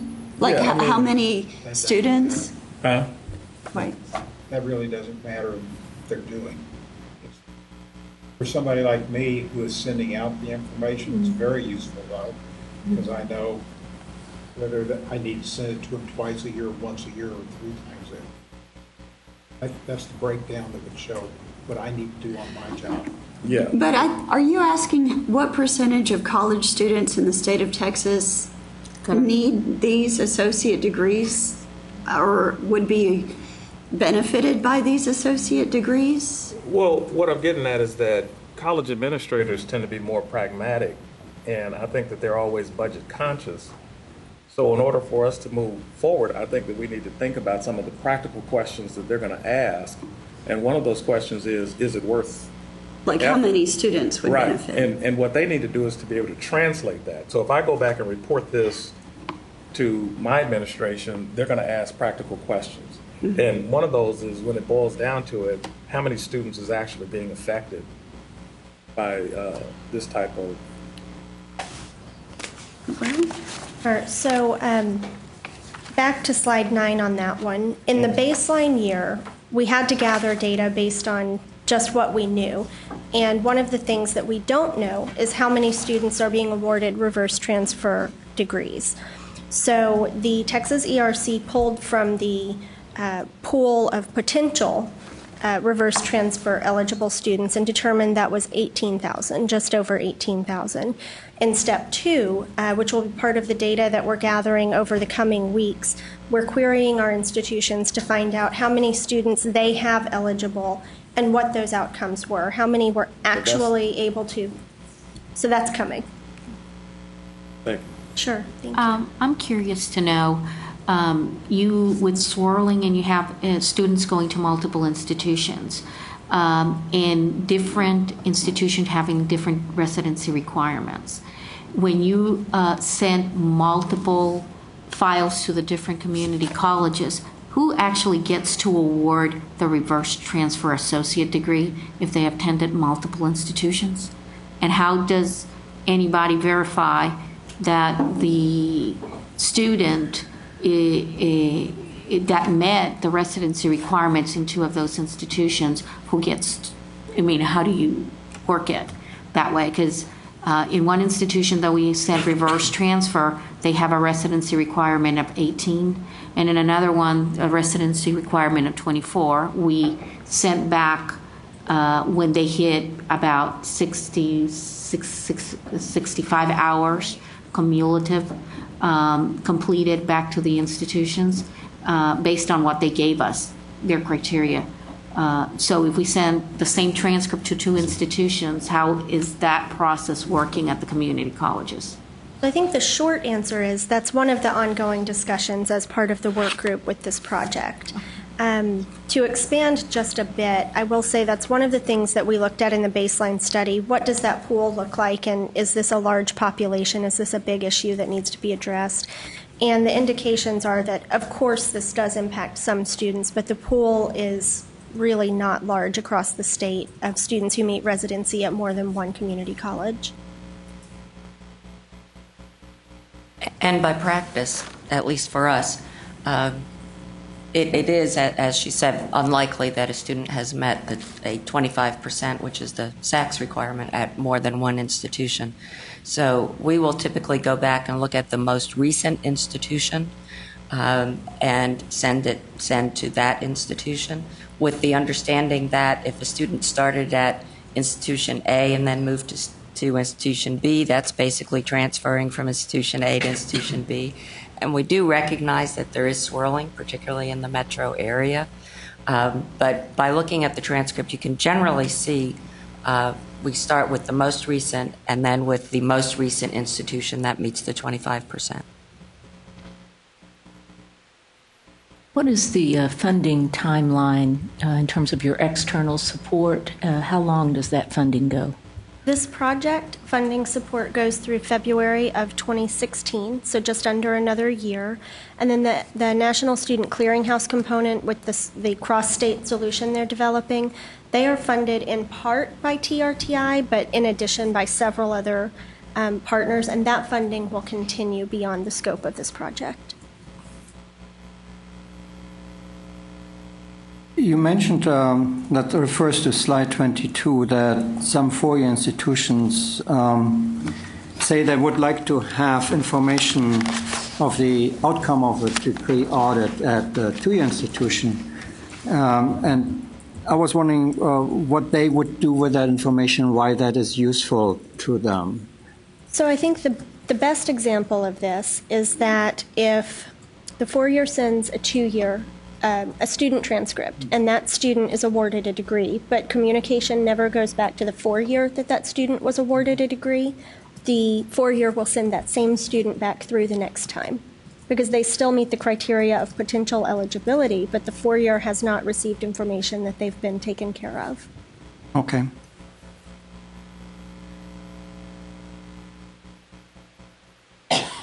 Other questions? Thank you. Thank you very much.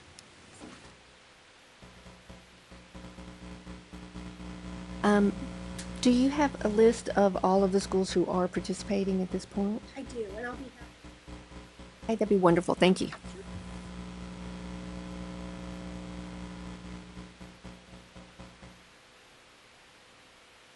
And next, Dr. Burris, thank you.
Okay. I'm sorry. So I work with the registrars on a fairly regular basis. We have been supplying information also to the Office of Community College Research and Leadership at the University of Illinois now for quite some time. They actually have a contract to measure the success of the previous project that's been described right here. For the solutions, I'll go through the traditional solutions, and I'm going to propose a better one, I think. For that one, my PhD is in computer science. I still teach computer science. It involves cryptography, and for that, I have been asked by the FBI to put on presentations, basically Homeland Security as part of that, InfraGard, industry certification groups, particularly in the engineering field, have used me on several occasions, so I'm reasonably up with that. Okay, the biggest problem that I would want to, or a group of problems I want to address today is the matching of the transcripts between the colleges and the universities. Originally, it wasn't that much of a problem, but it's becoming a greater problem every semester that we do it. When we first got started, it was not unusual for universities to provide, or a college to provide the Social Security number. FERPA pretty well, and people's interpretation of that has done away with that. Now, that depends on your interpretation of FERPA. For example, we still supply the Social Security numbers when we do reverse transfer, but we don't do it on a day-to-day transcript basis because we're a banner system. If you're a part of a banner system, which is the largest in the nation, you're really more of a problem to the system than you are a part of the solution to the system, because banner does not allow you to supply the Social Security number or any portion thereof. So that creates quite a problem. In order for computers to work well, you've got to have a unique identifying number. And of course, the Social Security number did that. If you do away with that, you find yourself in a real bind. To get around that, a number of institutions started supplying the last 4 digits of the Social Security number. Most of the institutions that were doing that, or at least a lot of them, have dropped out. They're not supplying that anymore. The only thing that Banner has really ever allowed us to supply to the colleges we're sending the transcripts to is a birth date. And I have more and more registrars that are telling me every semester that more and more universities are not sending even the birth dates. Everybody quotes FERPA for just about everything. If you want a problem, so I have a solution to the FERPA problems as part of what I'm wanting to propose right here. Okay, so that's basically where we are. The problem exists from the college and the university standpoints on two levels. One of them is the reverse transfer. We've cracked that. We go around banner when we send the large batch, and we include the Social Security number with that. So it really helps the colleges a lot. Although I now have colleges, starting about 1.5 years ago, that now refuse to accept the information from us if we supply a Social Security number. They are so afraid of FERPA that they won't even take the 4 digits if it's got anything in there. So it's coming back at me the other way in a way I'd never really anticipated it happening. But it occurs on two levels. As I said, we've cracked it for the reverse transfer. We have no problem with that. The day-to-day transcripts are another deal. All we're really sending our partners is the birth date, and that is a real problem for the receiving institution. To give you kind of a feel for it, I put some of the numbers together there. We've got a lot of community colleges in the state that are right at or approaching 100,000 students in them. You send the last 4 digits to the Social Security number, that's that's from 1 to 10,000. You divide 10,000 into 100,000.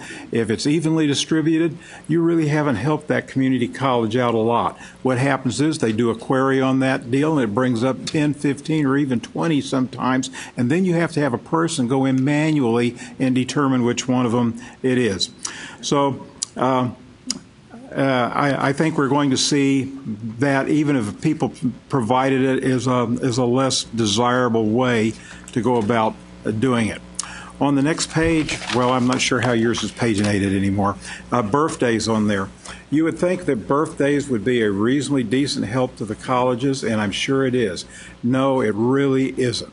Many of you might remember back in school, if you're willing to admit something, parties and stuff that you might have attended. One of the deals they used to do for parties was if you had 24 or more people in a room, you gave a door prize. It turns out statistically, if you have 24 people in the same room, the probability of 2 of them having the same month and day of birth is above 50%. So that's already hit the colleges really hard. Then you look at the year. Well, you say, well, Boris, you didn't say anything about the year. Wait a minute. Most colleges, their students, they got 100,000 students, and their students are within a 3-year range. Again, you've killed them. I mean, it helps. Most of the colleges and universities now have software that will go out and either pull up that last 4 digits, or they will go out and pull up the the birthdays, and it narrows it down, but then they frequently have to go in, not all the time, sometimes they're lucky, actually maybe most of the time, but they still are spending a significant amount of people power working that problem out. So it's not a real good situation. The next one on the line there is I have a universal identification number. That would be neat if everybody in the state had a universal identification number. We have the PEMIS deal that's going out now. Talking to the colleges, the state of Texas is having the high schools assign a unique number going out. The colleges in general are not collecting that number. We plan to start collecting it when we have it, and we'll add it to the information we do for reverse transfer, but not at present for the day-to-day transcripts. The colleges aren't collecting that information anyway. But we're going to collect it. That would, within the state, that has the potential to become a very helpful deal nationwide, and most of us are starting to get large numbers of students from out of states, particularly returning military and stuff. That number is going to be worthless to us. It's also going to be worthless to us probably because people are going to say, uh-oh, that is a unique identification, just like a Social Security number. You can't use that. That's a FERPA restriction. We can't handle that particular deal there. That brings me to the next one I have on here. I won't take nearly the remaining time before lunch. I know where I stand. The next possibility here is to use cryptography. Cryptography has a reasonably decent solution to this problem. We're actually going to go live with Blinn College at the end of next month to give this a try. But basically what we're proposing is the use of hash codes. Now, there's no reason anybody in here should know anything about hash codes, because that's only for foolish people like me. But if you turn down to page 6 on my numberings down there at the bottom, it's number 6 on your deals. It's the top of the page there. It's one more page over. It's got a deal where it's got a person's text name, Mary Stewart Jones, her social security number, and her birth date. Hash functions are done in cryptography. What you do is you take a document, you feed it into it, and it generates a code that goes with it. It's one way. You cannot regenerate the original document from it, and that's going to be important to what I'm going to propose here in just a few minutes. So I have Mary Stewart, her social security number, birth date, and I put in 2 different kind of hash codes just to show you what they would look like. There's no reason you'd ever want to calculate one. But I have a SHA 1 and an MD5 there. That's what they look like. Now, these things are very, very sensitive to even small changes, and that's a purposeful deal on them. So if you look at the second one, I added one more S to Jones, and you can see that look what it did to the SHA and the MD5 hash functions. Basically, these become fingerprints is what they are. Now, you have been using hash codes probably for quite some time, and you're just not aware of it. The most common one, some of you are now digitally signing documents at your organization. In order to digitally sign a document, your document goes through the hash function, produces this thing here. It's then encrypted on one end, it goes the other end, you decrypt it.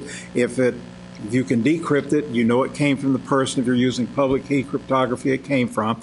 And if the hash is the same, you know that the document arrived without any changes to it. This is the perfect setup for doing transcripts across the web.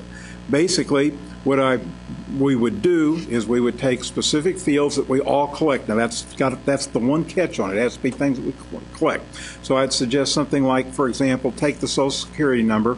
Most of us need to collect that anyway. If we don't, we run into problems. A number of the colleges I worked with this spring are in a real bind with the Internal Revenue. They paid out funds to students, but they can't issue the 1099-T because they failed to collect the Social Security number. So most of us collect that anyway. I would probably take a person's first name. If we get their middle initials or middle name, I would stick that in there. I wouldn't put their last name in there. We have too many people that change their names, either through marriage or other things. So it needs to be something that's fairly constant, reliable. You hash those things together on the sending end. What we are going to do with Blinn in our test is we're going to take the electronic transcript. We're going to include the hash code in the transcript. We'll send that to the receiving college. On their side, they need to compute the hash codes for their students on their side. If they compute the hash code on their side, we send it across. They just pick it out of the document. They go look it up in their system. It ought to be an immediate pickup, pull that thing up, and they've now got a way, better than Social Security numbers, of uniquely identifying the document and pulling it up. Now, statistically, there's some possibilities for collisions, but it's very, very small. Think about it. The lottery is what? You get 6 digits, there's 2 digits, that's 12. If you look at those, we're talking over 40 digits. The probability of a collision would be like me telling you that I can go down and buy a lottery ticket any day I want to, and I will win it 99% of the time. It's just not going to happen. So it's a really good way of doing it. The biggest thing on it probably is I'm sending identification without sending any identifying information across the web or any other form. I don't see how anybody could object for FERPA. It's things that would scale. The unique state ID, that won't scale nationwide. It's just not going to, unless we can get all the states to agree.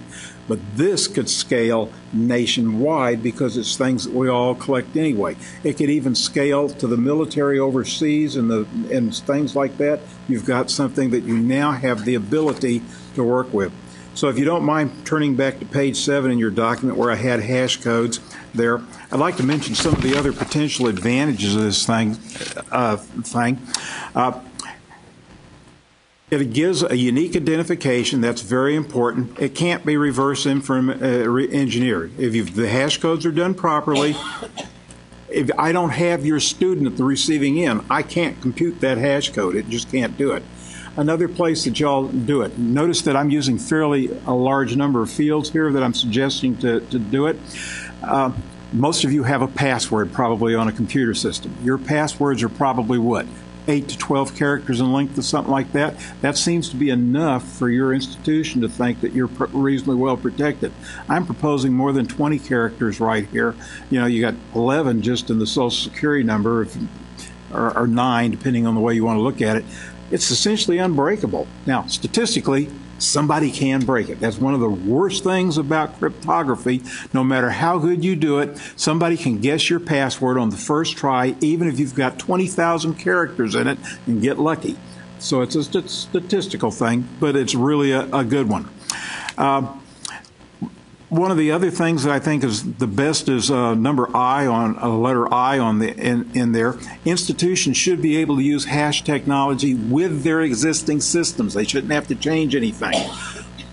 All they have to do is compute the hash codes. We're setting it up so that it's just a batch deal. Every time a new set of transcripts comes in, we'll pick them up. It'll just be part of our deal. We'll add it to their record that we keep on our Banner system. And I'm not advertising Banner, but we'll keep it on our Banner system right there. We'll not even notice it. So will anybody on the other end. In fact, if the deal with Blend works out, and I can't see why it wouldn't, it needs to be negotiated what fields are used to do the hash. We're not saying that we're doing that right now. That needs to be negotiated by a group. But we're willing to put the code out there for Banner, and any Banner institution can just download the thing. It's on their system now. Boom, they're finished. They got it. If we make that, if they agree to do that kind of thing. For institutions that aren't Banner, we would just simply supply the code for it, and then you'd, for example, if you were a PeopleSoft system, you'd have to make whatever it is in PeopleSoft to do it. But most of the software to do it's even public domain. You don't have to write software to compute these hash codes and stuff. You just go down and download it. It's free. It doesn't cost anything, so it's cheap in that fashion also. It does have some negatives. Its biggest negative is we all have to agree on doing something. So some institutions, as I understand it, keep names, birthdays. They put it MMDD, Some put slashes between them. Some put dashes. So when your system's doing it, you know, if we agree no dashes or slashes, you got to pull those. But those are small, trivial computer problems that anybody could solve. It ought to solve the FERPA, get us around once and for all the FERPA restrictions that we have on things, because we're not sending anything that is identifying. If you don't collect it on your end, you cannot identify the person to do it. The real trick is to stay above about 19 characters. If you use passwords, for example, institutions that use 8 to 12 characters for passwords, you probably know you're crackable. There's things on the web called dictionary attacks and rainbow tables. But once you get up above 12, you get up to about 20 characters. Nobody has that stuff. Probably the NSA does. I won't guarantee that they don't. But they have more computing power than any of us are ever going to have. Okay, I will throw just a little bit else in here.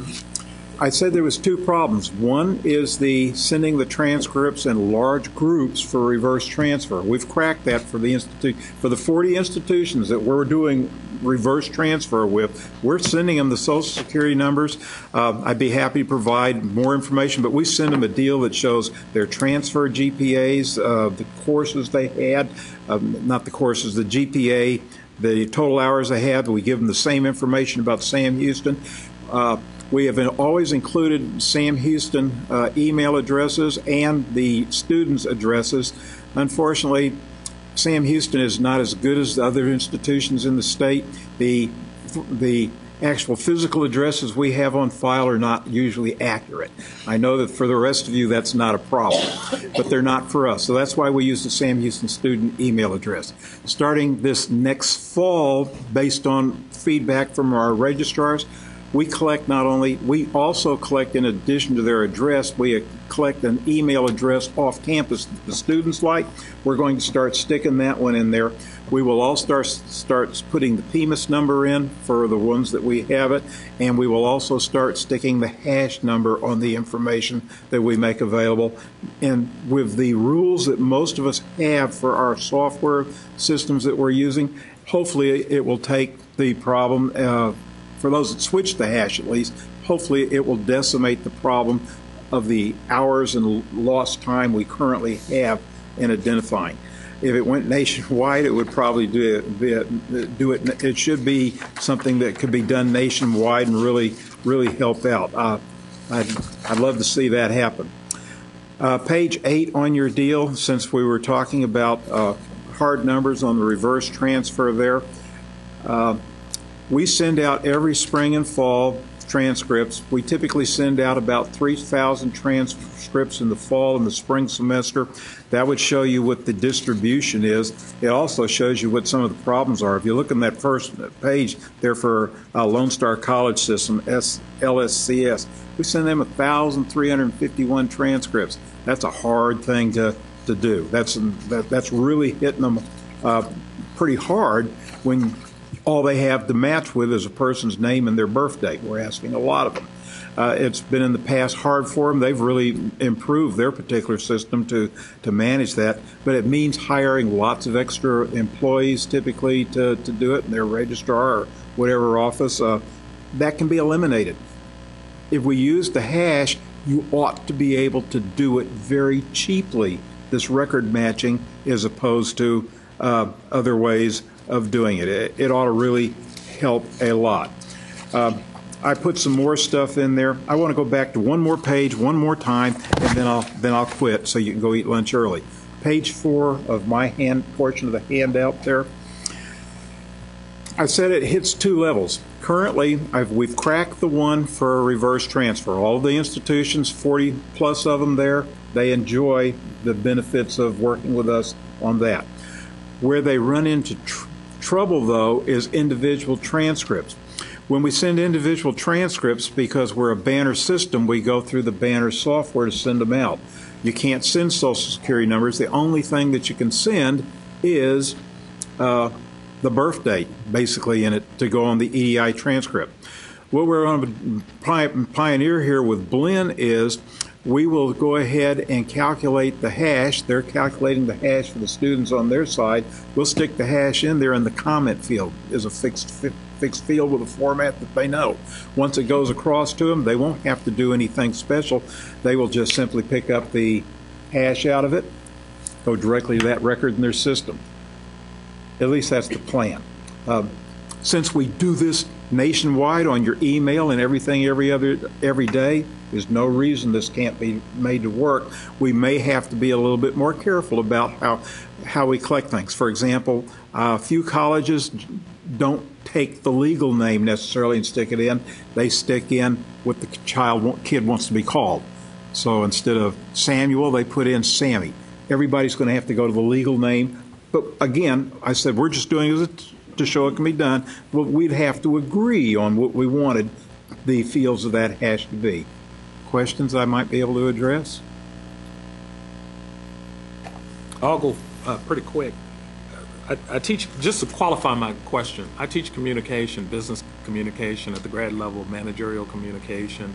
And when I teach effective presentation skills, always teach central thought. Central thought is where the speaker has in his or her mind what is core to the audience is a benefit that will accrue to them, an advantage. So if you say, vote for me, the audience has a fundamental question, why? So your next response is, because I'll set you free. So four-year institutions and other institutions who participate, what is the benefit that will accrue to them for following your respective course of action? Right now, most of it goes to the community college. Very good. The community colleges, we have been laid very quietly. We have not wanted the colleges to send back transcripts.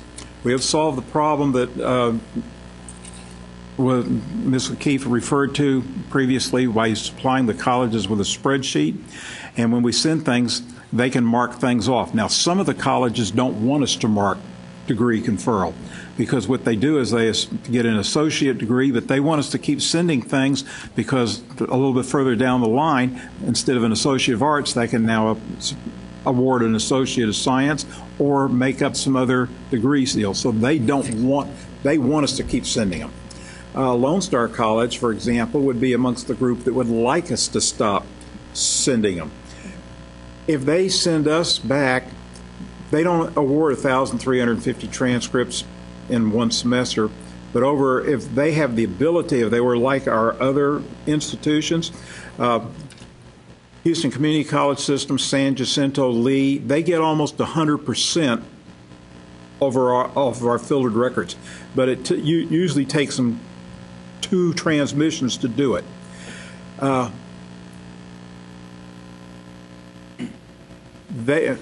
Lone Star, if we remove those, it would make it easier for their registrar to work, but it's going to kill us because we've been killing them by sending them a lot of transcripts. All of a sudden, they're sending them back to us. And that's a hate situation, love-hate. If they send it back to us with the hash in it, no sweat, we can mark it. Otherwise, it's not, because the benefit is to them ours not sending them the transcript the second time. There is no benefit to us to get it. Once they're past 60 hours, they're 60 hours, and they're core complete. They can still send some courses, and we're happy to take them. But in general, we don't need that transcript anymore. Just to clarify my question, to make this something that's more systematic, and where it wouldn't be perceived as an imposition, but something that institutions would be glad to cooperate with. I still need to have a little bit more clarification as to what the... From the university standpoint, reverse transfer is strictly an expense.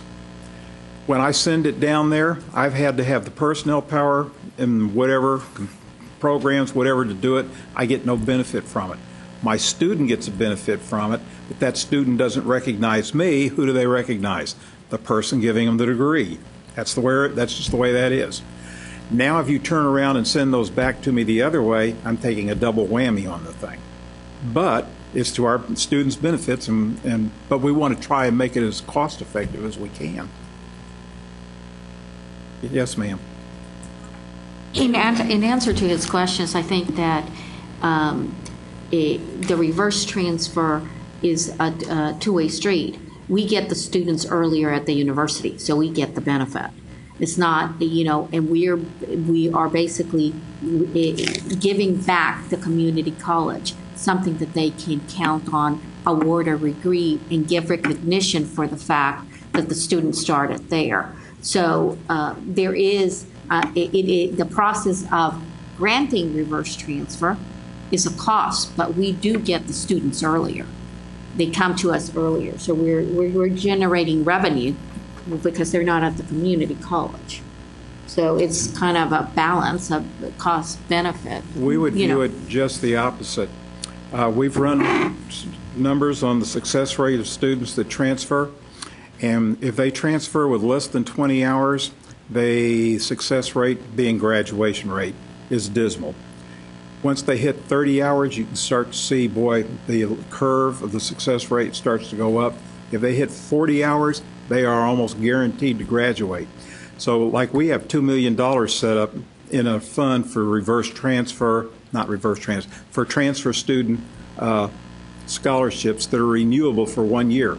We've purposely set the bar at 45 hours. The reason we've done that is by putting it at 45 hours, we're almost guaranteed that those people are going to graduate. First off, that improves our statistics within the states. We're also taking advantage of the community colleges. Think about it. Universities used to be considered the washout deal, right? First 2 years. And we took the heat for it. Now who's becoming the washout years? In the colleges, I'm not sure how you're going to address this, but you're going to have to face it. You're going to be taking the heat for being the washout deal, because our average transfer deals now is starting to exceed 40 hours. from our larger partners. We're starting to exceed, on the average, 35 to 40 hours is our normal transfer deal, and we like it that way because they're going to graduate. And I just thought of one more question. Do they still call it articulation agreements where students start out in community colleges and then end up, those who don't pursue associate's degrees but pursue the curriculum education, the general education requirement, and then with the full intent? We used to call that way back in the day when I had research seminars in my education program, articulation agreements. Articulation agreements, memorandums agreement, whatever. Is it reverse for the reverse transfers? Is that smaller when you have articulation agreements, or are you going to track that data in the future? And in fact, we don't have time to talk about it here because it takes too long. We don't even do. We have reached the point where we have a website where we transfer up to 66 hours on over 50 transfer degrees, and we don't even make the people sign agreements in English and history and whatever they are. We sign one blanket agreement, and in fact, our agreement is set up so flexible that, for example, if since the colleges are real big on our hot button form right now as AS degrees. They can set up any AS degree they want to. We automatically pick it up and bring it into our BAAS program. There's nothing to sign up because, from my standpoint, we change our catalog every year. The college changes its catalog every year. There's no way on earth that I could come up with enough staffing to review the deals every year. The state Common Core, and then about 12 hours, you've got the first 2 years of most degrees, and that's what we encourage the colleges to work on. And we've got the staffing down to where it's me only. That to me is amazing, and just because you have are not quite as busy as you need to be, may we have our people contact you? I'd be happy to share how we do it. You've been very successful and worked very well with this. A couple of ideas that I have listening to you, Dr. Bell. One of them is just from a personal experience, and then the other one from an overall community college experience. I had a nephew who started at a community college. He always worked his way through college, and he didn't quite finish the degree, but he was up there in hours, and he transferred and then did the reverse transfer and got the degree. Well, the job that he was working at, as soon as he got that associate's degree, he got a raise. And it wasn't huge, but for someone working his way through college, it was helpful. It showed, it was a symbol that he had accomplished a certain amount. And then also the community colleges, we want to make sure we do things for the right reasons, which should always, first of all, be how does it impact the students, and is it something to help the students?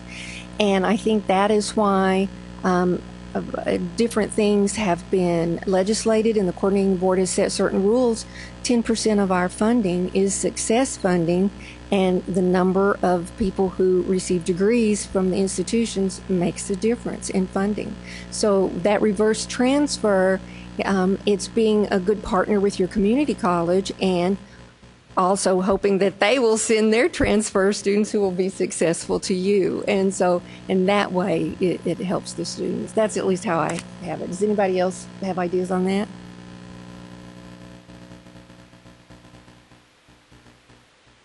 I'm curious, you said several times that you feel like one of the benefits of this is that it can't be reverse engineered.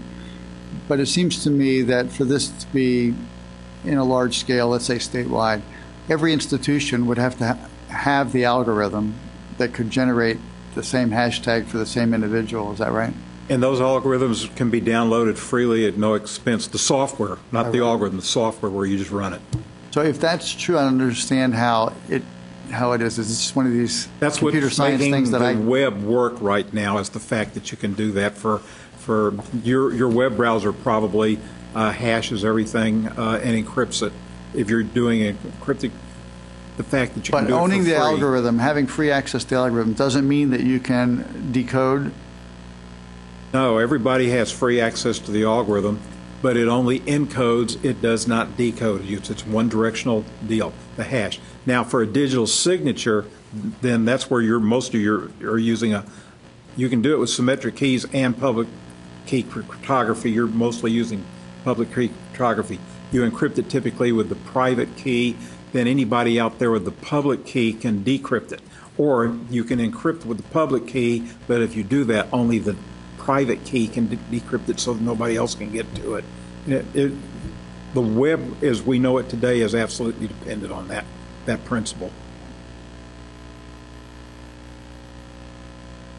Again, thank you for a great presentation, and also the idea that you have recommendations for solutions. I think that's very exciting, and that's something that we want the co-board to consider what his recommendations were. So what do? We have a great idea, I think, an idea which has potential for being great, and we have lots of people who are working on this, and we have an initiative which is working on this, and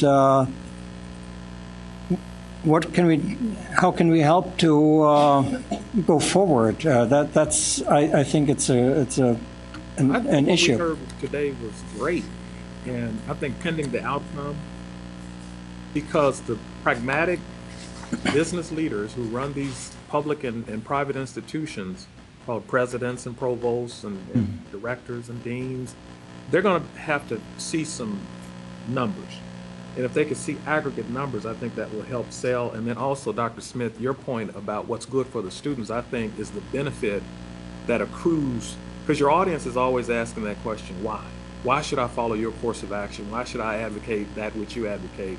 And I think that your answer was almost perfect. So I think moving forward, depending on you all's further investigation, I think that we should do something to help them along. If the coordinating board can help us make this a systematic process that we've seen examples of what you're working on. Well, that's I'm asking how. That's what can we? Oh, I'm just wondering if a pilot test would be in order. Within a small group, and run that system. And you mentioned for it to be truly effective, it'd have to be statewide and everybody'd have to do it. But if you isolated a certain zone, perhaps your zone, and then ran pilot and then came back to the body and said, we did this is what happened. Banner is the largest product nationwide. Okay. We plan, after we work with Blinn, to just stick the thing out there to where any Banner institution, they'd have to follow what we had until, as a group we got together and decided this is what we want to use the hash. But they were willing to use what we had. We're going to put it out there where any Banner institution could just download the thing and they would have everything. They would have to make some modifications locally, like they have rules for matching that they would want to. But as far as the code stuff goes, it'll be free. We're planning on just putting it in the public domain. So would there be institutional costs to build this up that the coordinating board could offer through a developmental pilot grant project to encourage institutions to try it? At present, the way the thing is working out, it's going to be so nominally small. It's an insignificant cost to do it. So are you working with Banner to do this, or are they on board? No, Banner does not cooperate on this kind of thing, but they do provide a forum where you can put things that other Banner institutions can pick stuff up, and we're going to take advantage of that forum. Okay.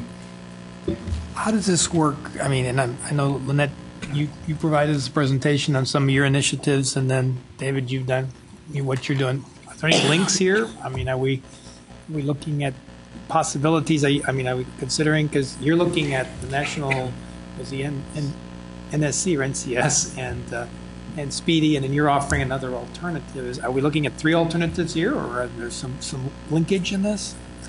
There are differences at present, and I'm hoping that deal out of the University of Illinois Urbana maybe helps pull some of the stuff together. We really need Lumina and other organizations at a higher level than the state to look at it and make it a national deal is what really needs to happen. opposed to just, a Texas deal. Although I'd be happy just to have it with our 6 or 7 most frequent institutions from our institution. That would make our life much easier. But yeah, it really needs to move up.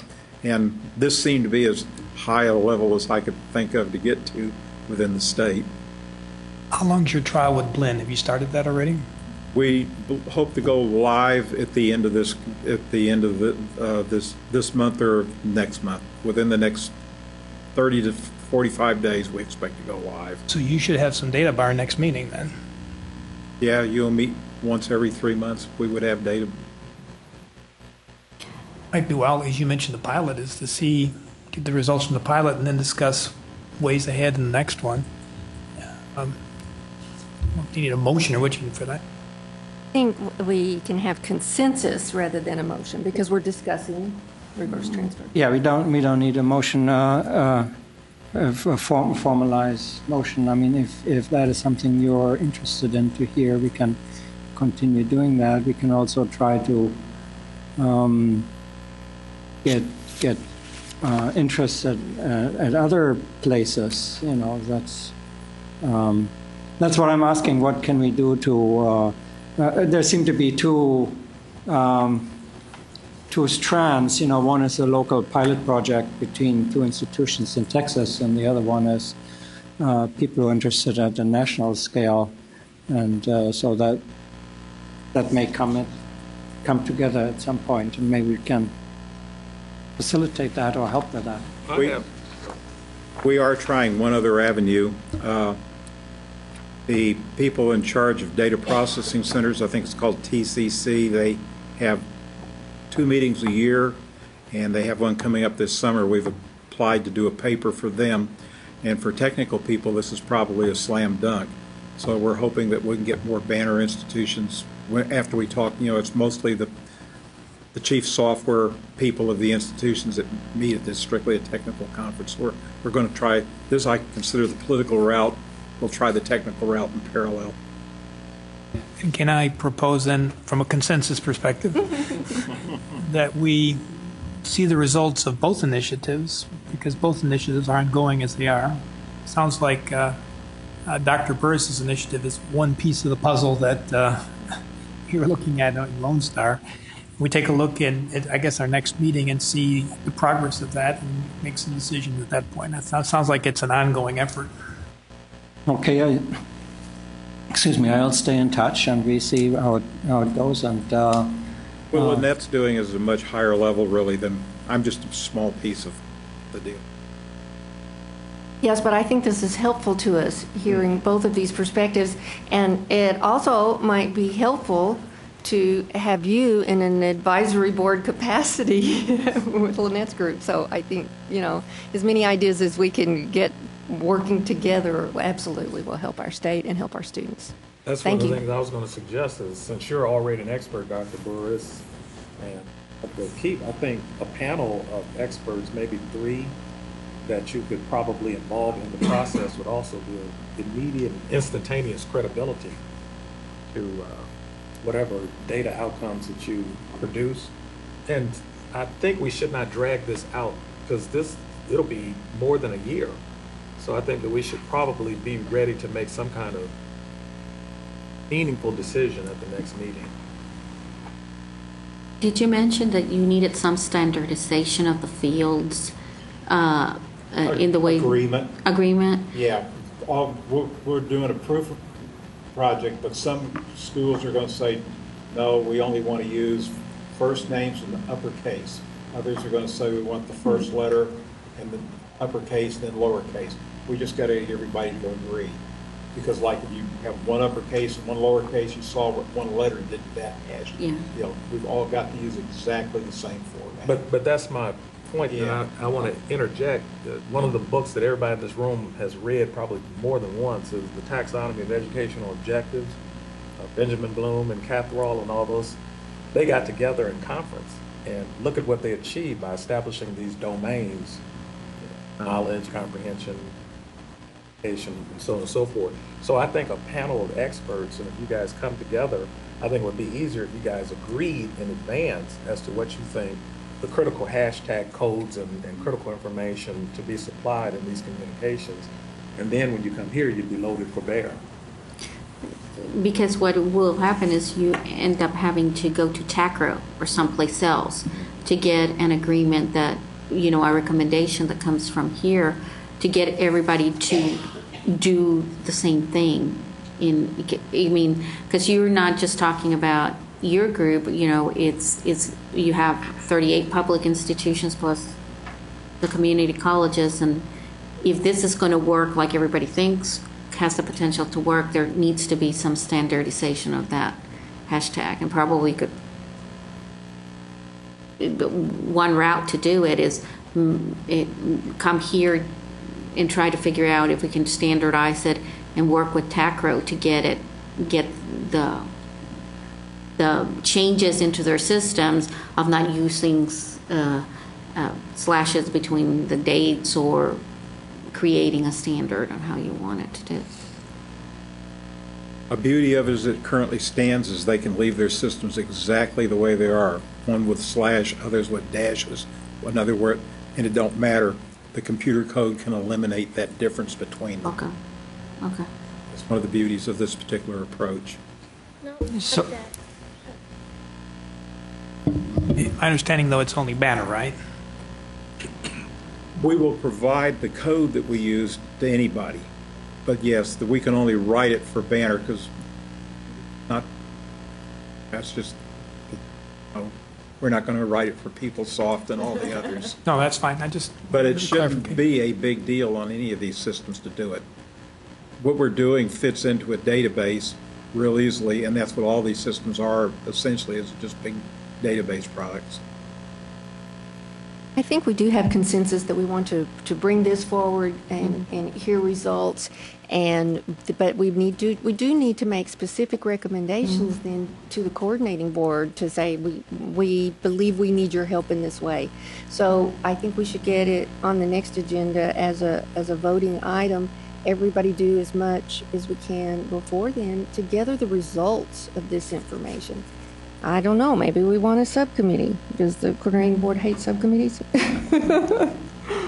well, it seems to me like that rather than make a decision at the coordinating board, it's a matter of getting the right people together who can make the decisions. So if TACRO is the organization which needs to be on board or is able to tell their members that they like this, then maybe we get together with TACRO, and they may have ideas, and maybe it doesn't matter what the final decision is on slashes or lower and uppercase numbers, because that's something you just change as long as you know the way to do it,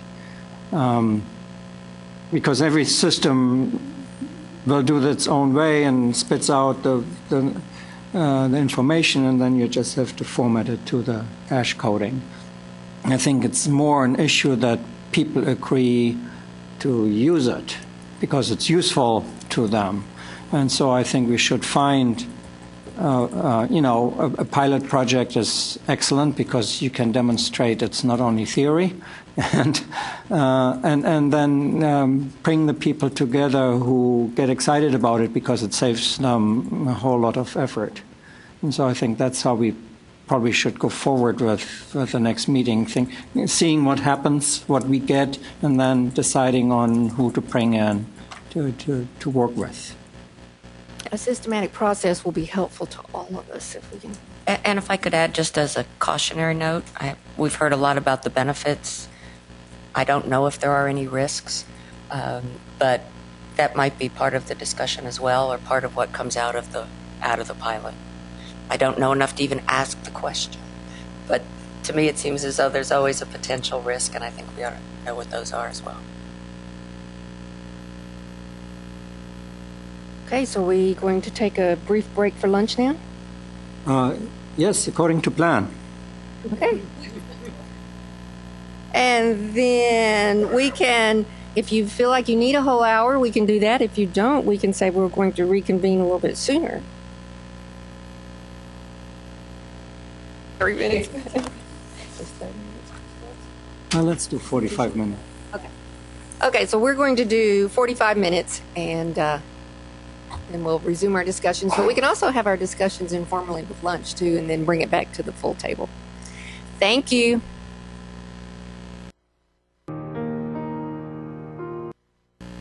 Okay, we plan to reconvene the Undergraduate Education Advisory Committee now.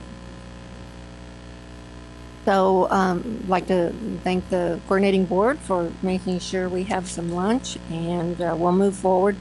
We're going to go ahead and move to number 8, and then we'll do number 7 as soon as our presenter is here, because we were not scheduled to start back until 1:30. So, but number 8, we're going to talk a little bit about our next meeting date. On the in our agenda packet, it has possible meeting dates of September 25th and September 18th, and I believe both of those are Fridays. And in the past, this group has recommended that Fridays are best, and that's what I'd like to start with, is just ask you, is that still the consensus that Friday would be the best day? Then what I think we'll do is you might look for those 2 dates. If there's already something major at that time that you know about, let us know. Otherwise, they will just send us an email to schedule the meeting for sure, and be sure and respond to that message. Does that sound okay, everyone? Okay, they do still think Fridays are the best, and told them we'll do that. Now we're going to do a discussion of future work, and I think we have something outlined already as far as continuing to hear how these different pilots are working out with reverse transfer. So I know that's a further consideration. Someone earlier brought up the idea that at one time we were talking about set core curriculum to go with various programs, and I wanted to just bring that back up and see if that is something. I think you said it was on an agenda once, that we would have specific for. So the comment I made was with regard to marking on the transcripts core courses and how they map to the core curriculum. Not that there would be different. Oh, okay. Because I mean, not different than what we have already, but I think at one time we were discussing if you're going to get a degree in political science, then these are recommended core curriculum that would help you with that, but not change the core as it is. Yeah, so there was a working group that made Yes. recommendations on this from maybe last summer or something like that. But it was sort of providing advising Just assistance recommendations, that were ideas. aligning Okay. core courses to particular Okay. fields of study, which of course carries with it the risk that if a student changes or is told to change their major, they shouldn't lose their core. Right. So did we get everywhere we needed to with that when it was originally on the agenda? I don't know that I was part of this group when this I remember was. those work groups. Melinda, were you supporting that? I can't remember. I'm not recalling, was it with Lucy? Perhaps? Maybe. It's on one of her last acts. Fred was there. Well, I can look into that and see what was done, accomplished or not, or if it if it looks promising, and it can go go to the co-chairs and discuss this. I mean, that's definitely if there are loose strands, we can tie them up, or if otherwise we may just maybe want to have an informational item which shows what was done, so we know. I think that would be great if it's informational. Is there anything else that at this time we would like to consider for future work, future agendas, what this group would like to accomplish?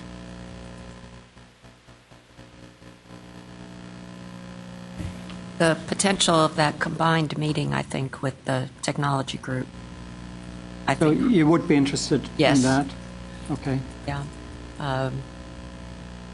My institution is working with ACE, American Council on Education, on their alternative credit project. and it will require us, actually, as one of the founding institutions, founding members of this program, to accept and transfer some courses. I have to be careful how I say this. Some courses from some unaccredited providers. These are proprietary providers in transfer.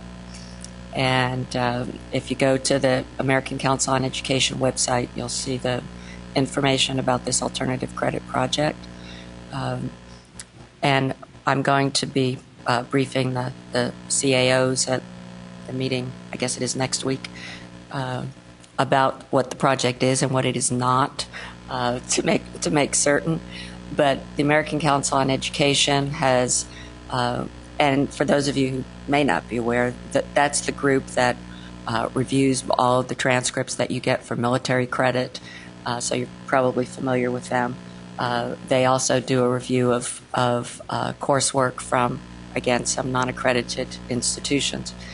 And in this particular project, they've identified very stringent requirements for providers and have selected 6 or 8 providers.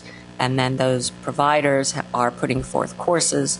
Those courses are being evaluated currently by a very stringent national group of faculty looking at the requirements of those courses to make sure that they are aligned with the Quality Matters rubrics, and in fact they're somewhat more rigorous than the Quality Matters rubric. But in any event, we will be accepting some of those courses, and I think where it becomes important for all of us is to have an understanding of what kinds of the different kinds of courses that are out there. These are not MOOCs. I have to be very careful to say that. These are not MOOCs. These are instructor-driven courses. The difference is that they are online and they are provided by proprietary providers. So in that sense, I think it's important to work with these other groups and identify what is and is not going on, I think, across the state, so that all of you are aware of what we're doing. Okay, what we could do is, I think the other group's meeting was very informal. It was, there were no minutes and so on. That it was more a meeting. Actually, that's my impression, but I can look into that and maybe we can set that something up for those people who are interested to do this, and then maybe go the route where we have specific issues and get the specialists and come up with best practices for those things, or best ideas. So I think we should try to do that outside the regular meeting for this. Okay. I think at some point, and I don't know if it's time yet or if we need to wait until the spring meeting, if we could have an update on the implementation of the core curriculum and assessment of the core curriculum. Just, okay, we're this far in the process now. How is that going? What does the group think about that? You think that would be helpful? Yes. Okay, that would be something for the September meeting. Okay. By that time, we have the second year under the belt, and quite a few institutions who actually have to think about assessment. So, very good. Just as an idea, it's always nice to recommend other people to make presentations. But the LEAP group, LEAP Texas, that's doing a lot of work, Lorraine Phillips out of UTA, is organized a group of institutions throughout Texas that are really looking at assessment. So it might be good to get an update from her or someone from LEAP Texas. Great. Yeah. I know there's legislation out there about community colleges picking up bachelor's programs, and the coordinating board putting together criteria for that. Would that be something that this group would address? Okay. Depending on if the legislature.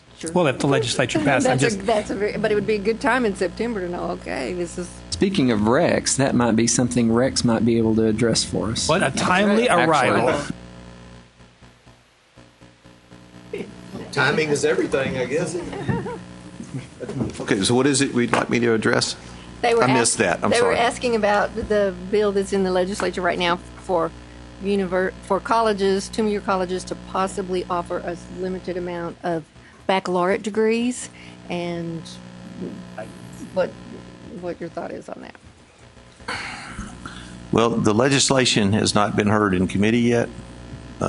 We heard yesterday that it may be heard in the House Higher Ed Committee maybe next week or week after. There's not a whole lot of time left to hear a lot more bills. And but it has not been slated for Senate Higher Ed yet at all.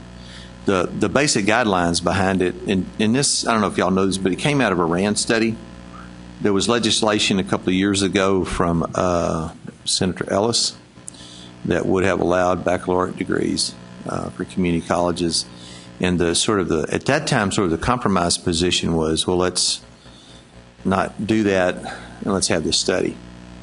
So the study was conducted for us by RAND Corporation, and they didn't really make any recommendations, but they sort of looked at the landscape, so to speak, and decided that there may be a place for a limited number of baccalaureates, and the legislation directed us to look at both Bachelor's of Applied Science or Bachelor's of Applied Technology degrees, and also, though, BSN. And, of course, the BSN has caused the most controversy, as you can well imagine. And what the coordinating board ultimately recommended in the legislation is that it is limited in number and that this be rolled out very slowly. The idea is that on the applied science side of it, to study 3 to 5 fields per biennium, where it may be warranted to have Bachelor's of Applied Science or Applied Technology degrees, and then and that would be done through some workforce need studies and that kind of stuff, and also some input from two-year colleges about what they're hearing in their regions and that kind of thing about workforce need. And then on the BSN part of it, there was a recommendation that there might be a place for limited RN to BSN degrees, for transition degrees, but not generic BSN programs. And so, and that's based on the demand for. And there's also stipulations in there about whether four-year schools in proximity would then be willing to offer and that kind of stuff. So it's really it's pretty narrowly drawn in a lot of ways. And but to be honest with you, I'm not sure that it'll ever get out of committee. That's right. Yeah. There's also. I think it's Giddings and West, Rice West and Dallas, another bill that suggests that community colleges, and it was very thinly veiled, was community colleges in the North Texas region with enrollment of greater than, definitely seemed like Dallas County College, the education degree. So has that one moved? That one has not been heard in committee either, and I have not seen anything that would suggest it will be heard. That is kind of an interesting bill, but part of what's interesting about it is it's a what political scientists always refer to as a bracket bill, and the idea is that you draw a population or something in a way that it only applies to that one particular city. The problem with bracket bills are that then every time there's a census, you have to go back and, if you're not careful, you have to go back and readjust all your brackets where it could apply to somebody you didn't mean it to and no longer applies to who you meant for it to, and so on. This one, however, just sets the sort of the lower limit. But when we analyzed the bill, there's 100 and it was designed for Dallas County. I don't think there's any question about that. But actually, it would apply to like 180 counties in Texas or something with the population stuff. So, but it's really drawn around childhood education, and it has some interesting parameters in it about the numbers of the demand for these things, and the four-year schools then have to create a plan, and if they don't, then the community colleges get to offer the degree.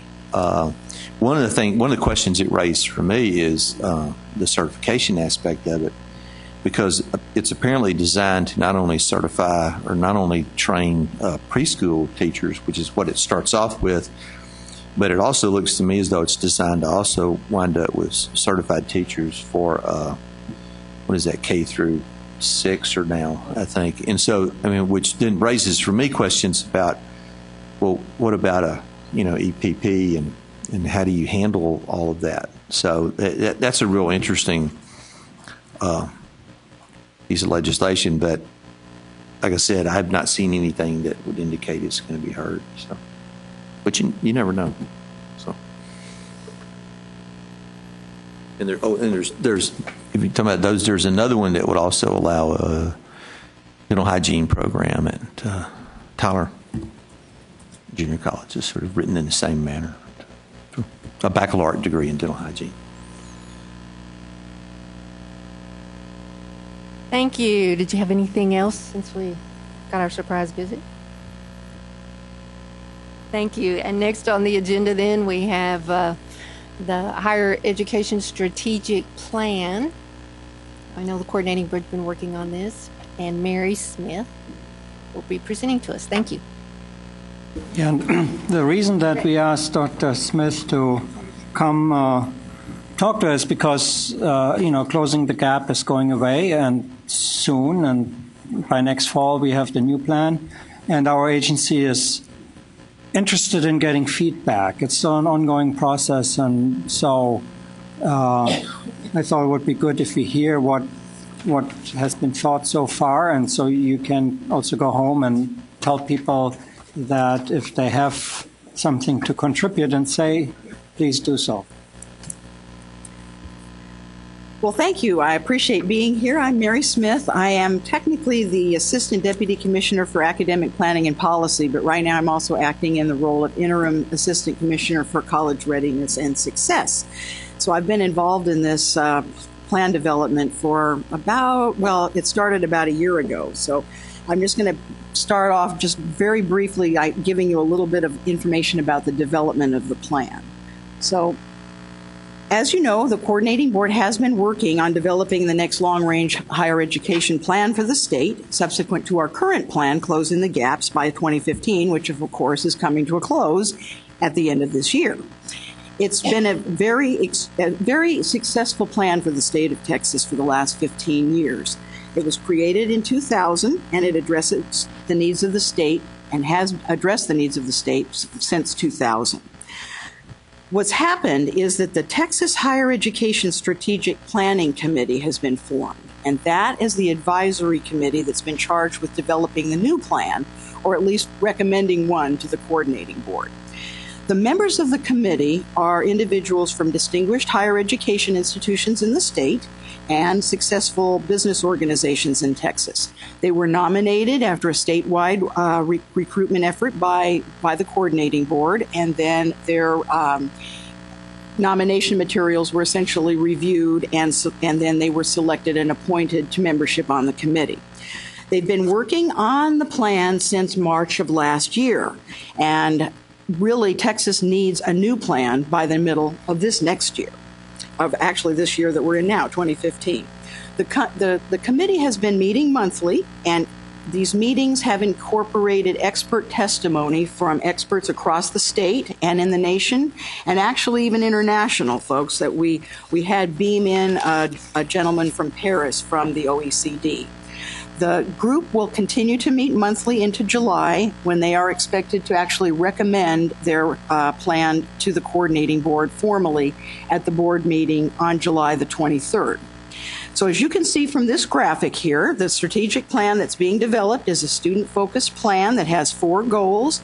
And as you will see from the graphic, the educational attainment is the overarching goal for the plan itself. Since the last higher education plan was adopted back in 2000, as you all know, really, the the state has really become more engaged in a global economy, as have all nations of the world and, of course, our states.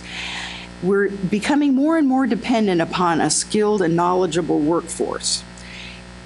We need to also, of course, continue the learning goals, the greater learning in general, as well as the continual push towards higher standards in our teaching and our excellence in research and our innovation. But what we also have to incorporate is what students have in mind when they go to college. A lot of students really go to college not only to get higher learning, but also to get a better job and to achieve a better life through their higher education. So the plan itself lays out 4 ambitious goals. The aim is to help students achieve their educational objectives, help the state to remain globally competitive, and then also to provide the institutions of higher education the latitude to pursue the greater goals of higher learning that is their mission. So as you will see here, the overarching goal is educational attainment, which is the fraction of the Texas young adult population that's actually holding a degree or certificate. Then there is a related goal that deals with the degree and certificate completion in our own Texas colleges and universities. Then there's a goal that deals with marketable skills and one that deals with student debt. So let me go through the goals of the plan that's at least formulated to date, and then what I plan to do is to just introduce each goal first with a brief overview of the rationale for that goal. So this graphic here shows you the post-secondary educational attainment for 25 to 34-year-olds and 55 to 64-year-olds in 7 countries and in Texas for 2013. Now, in your packet of materials, if you're actually looking at your PowerPoint pictures, the graphic that you have in there is from 2011, so it looks slightly different from the one that you're seeing here. Oh no, actually, that is the same one. I'm sorry. There's an update in the plan, so that one didn't get into this slideshow, but I apologize for that. There is a more up-to-date graphic, but truthfully, it looks almost the same. There's a little bit of an increase in Texas to the point of being 38%, but right now it's pretty similar to that one that you're looking at. And what I want to call your attention to is that other countries have seen significant improvements in educational attainment for the 25 to 34-year-old population compared to their 55 to 64-year-old counterparts. But Texas has actually seen a decline. So I want you to pay attention, if you will, to the differences between the bars for each country. And you'll see that right now, only about 38%, that's just a little bit old, that graphic right there, age 25 to 34 have any kind of post-high school degree or certificate. But the best educated societies in the world, and among them our own neighbor, Canada, already has reached just about 60% or very close to it among their own 25 to 34-year-old population. So what we need to do is to move the level of attainment dramatically up for our younger Texans. And so here's the goal. The first goal covers educational attainment, and the simple statement is, as you see there, by 2030, at least 60% of Texans aged 25 to 34 will have a post-secondary credential or degree. Now, the committee is well aware that there are many factors that influence this particular goal. It not only requires output from our own institutions of higher education, but it also requires an economy that attracts and or retains graduates with job opportunities that might move here from other states or that we produce and that stay here in Texas. It's going to take work, but the draft plan points the way to a realistic interim and targets and strategies that would get us to the final goal if we can stay on course. There's been many debates about these targets. There's been many debates about the percentage, but this is pretty much, I think, what's going to most probably move forward to the coordinating board in July. Critical to it all is to focus on and to succeed in improving the educational level of our young Texans, particularly our young Hispanic Texans, who will make up the majority of students in school between now and 2030. The next goal is the completion, and this is the rationale for the completion goal. It's of critical importance to the overarching attainment goal because, as you can see here, most of the Texas credential earners are homegrown right here in Texas. They're the blue graduates on our little graphic there. And the net migration of credentialed workers, the green graduates, only make up a small part of what will be the 60% goal for 2030 when we base our projections on current patterns. So here's the goal. And I'll read it again here. It's up at the top. By 2030, at least 550,000 students in that year will complete a certificate, associate, bachelor's, or master's degree from a Texas public, independent, or for-profit college or university.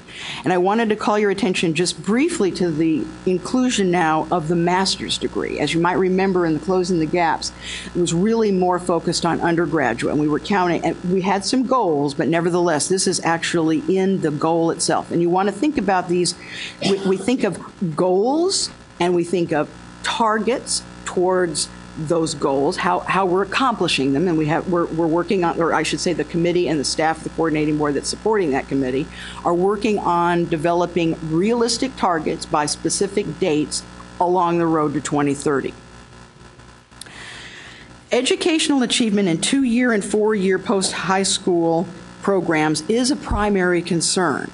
All forms of post-high school certification are important, but completing degree and certificate programs has become critical.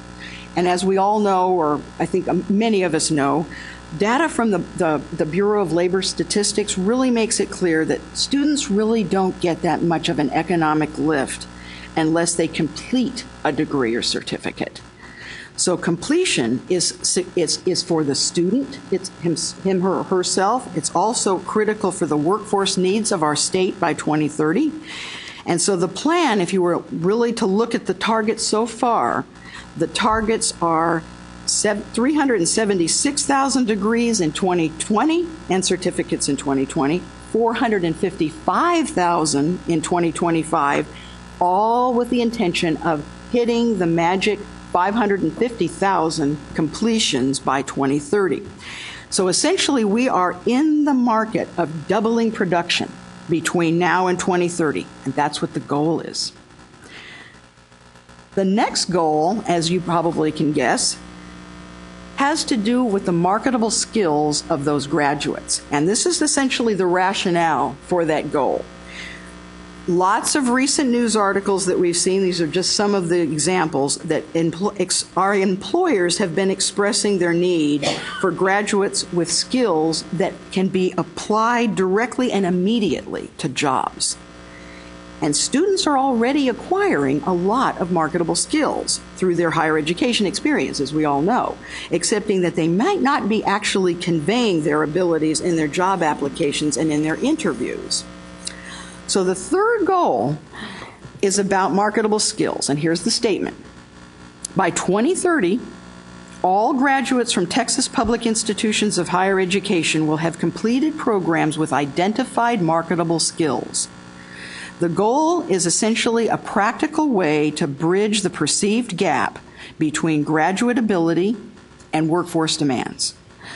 The explicit intention of the goal is to help students know and be able to actually explain what they learned in college. So as a practical example of this, they might be able to look at their degree and think about all the things that they might have done. Data analyses, working with their peers, dealing with professors that they might not be that fond of particularly, but they need to get through the class.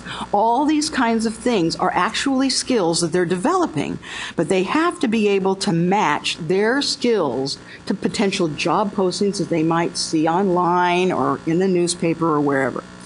So, of course, we all know that all programs really do develop the skills that have value in the employment marketplace. But the new plan is actually going to require that every institution identify those skills formally for each one of their programs.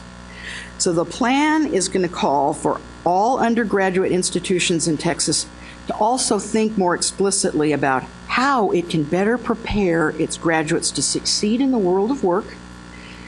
And it's also anticipated that attention to the marketable skills goal is going to help teaching staff actually responsible for programs in the state to really have a ready basis for thinking carefully about how they as professors and instructors will help develop those skills in their students.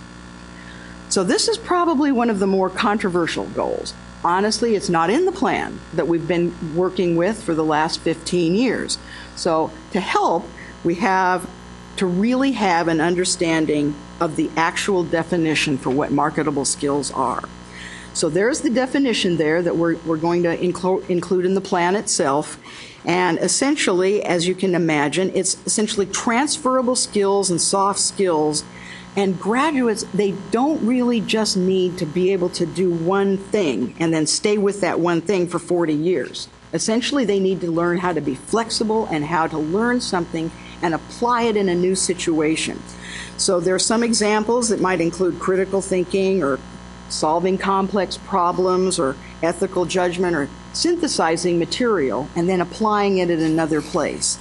So that's the idea of this particular goal. The next goal has to do with the level of debt that our graduates have when they leave, or even the level of debt that our non-graduates when they leave school and they don't actually complete a degree. As you can see from this is the rationale slide for this goal. Depending on the degree and major, a graduate's loans can be actually as high as 1/3 more than their first year wage. It's less, of course, for majors like engineering or programs that have students just completing a certificate after a 1-year period or something. But the average Texas student with debt leaves school with $27,000 in loans and generally earns somewhere in the neighborhood of about $31,000 per year. As you can see from the graphic, the engineering majors fare better, but a psychology major, of which I was one in my old bachelor degree days, spend 1/5 of their first year wages on loan repayment. So it's an issue for the state. So here we are. Here's the goal itself. The fourth goal relates specifically to student debt, and the statement is by 2030, undergraduate student loan debt will not exceed 60% of the first year wage for graduates of Texas public institutions. Now, like everybody else, the members of the Strategic Planning Committee have concerns about how institutions can better control costs, how our institutions are financed, as we all are, and the financial barriers that students and their families might encounter with respect to post-secondary education. And there have been lots of debates within the committee over their months of deliberation on how this goal could be structured. Should it be student cost? Should it be institutional cost? Should it be we're requesting more money from the legislature? Whatever. But they believe that the best way to focus the public's attention on the financial issues is to set the goal of not allowing debt loads to rise any further than they already are, as measured against their earning power at the time they actually graduate from their program. So in the proposed plan, the goal is for Texas not to allow that number to rise anymore over 15 years. Obviously, this is going to require collaborations among elected officials and leaders in higher education, and it's probably going to require some potentially alternative paths for students, hybrid courses, teaching and learning, lots of different ways. So right now, they haven't actually begun talking specifically about strategies, but those are some potential things that would be in the strategy section when we start really focusing in on the strategies to achieve initially the targets and then the overall goal for the state. So this is the summary website. I want to close by quoting Dr. Larry Faulkner, who is, of course, the President Emeritus of the University of Texas at Austin and the Vice Chair of the Strategic Planning Committee. He recently did an update on the plan to the Coordinating Board's Committee on Affordability, Accountability, and Planning. And one of the lines that he said that, frankly, is going to be a quote in the plan itself is this: The proposed plan rests on careful assessments of the possible. The committee is willing to set challenging targets, but we, and of course he's referring to the committee, are doing our best to set achievable targets commensurate with the genuine needs of Texas in 2030. And that's the end of my presentation. I thank you for listening. I'm here to answer any questions. I've got a couple of colleagues that have been working on the data in case you have any actual questions about the data. There's a website that I want to call your attention to. It's the first one there. It's actually the Strategic Planning Committee's website. I really encourage you to look at that website. It's got you click, you will find the biographies of all the members of the committee, and you will find, if you click on meetings, you will find all the materials, the minutes, the presentations, everything that the committee has been working on since March of 2014. And then we have a website there to provide input. So I also really encourage you, as we move forward, we're going to start providing information to groups like this one and trying to get as much input as possible so that the board, the coordinating board, when they meet on July the 23rd, will not only have the recommendations of the committee, but also the comments from institutions and business organizations and community organizations, foundations, all kinds of people. Because like closing the gaps, one of the big things that we will need in order to actually make this plan succeed is buy-in from across the state, from all kinds of stakeholders. And you're all stakeholders. We're all stakeholders. So we really, really need your input, and we encourage it. So with that, I'll close and be glad to answer any questions that you might have. First, is there the fourth slide? I didn't write down I can't see them on my sheet. But one of the questions is, what is the best practices of our compare nations in terms of student indebtedness, and have we used those best practices as a benchmark or to develop some kind of benchmark? Because I've heard that some countries have zero student loan debt for post-secondary education. So how can we compete with that? That's a very good question. There are certain, as you really look, there's been a lot of discussion about why costs of tuition and fees have gone up. And if you really look at the graphics, and really it's a national issue. The governments have been declining in their support for higher education, and of course it has to be made up somehow, so the tuition and fees go up.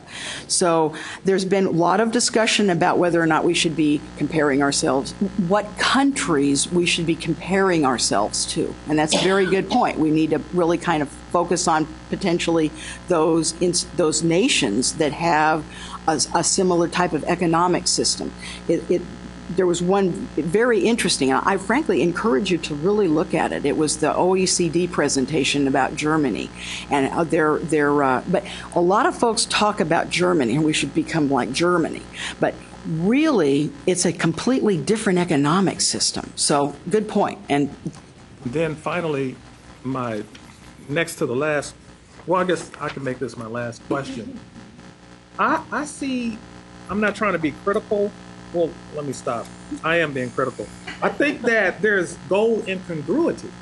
And what I mean by goal incongruity is where you talk about completion and then marketplace skills seems to be not necessarily compatible as strategic goals. Now, let me explain why.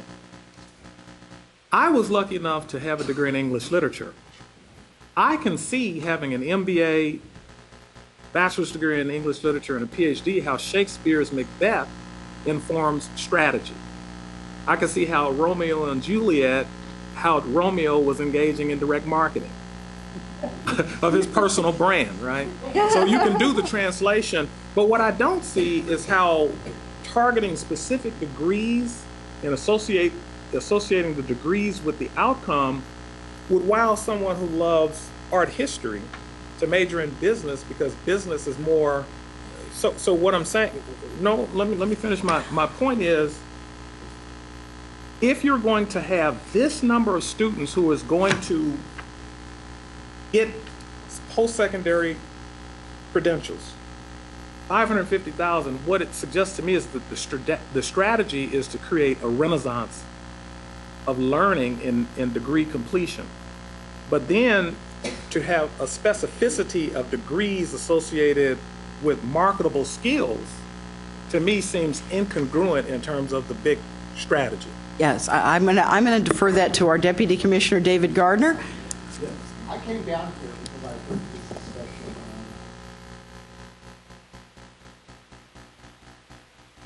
That's okay.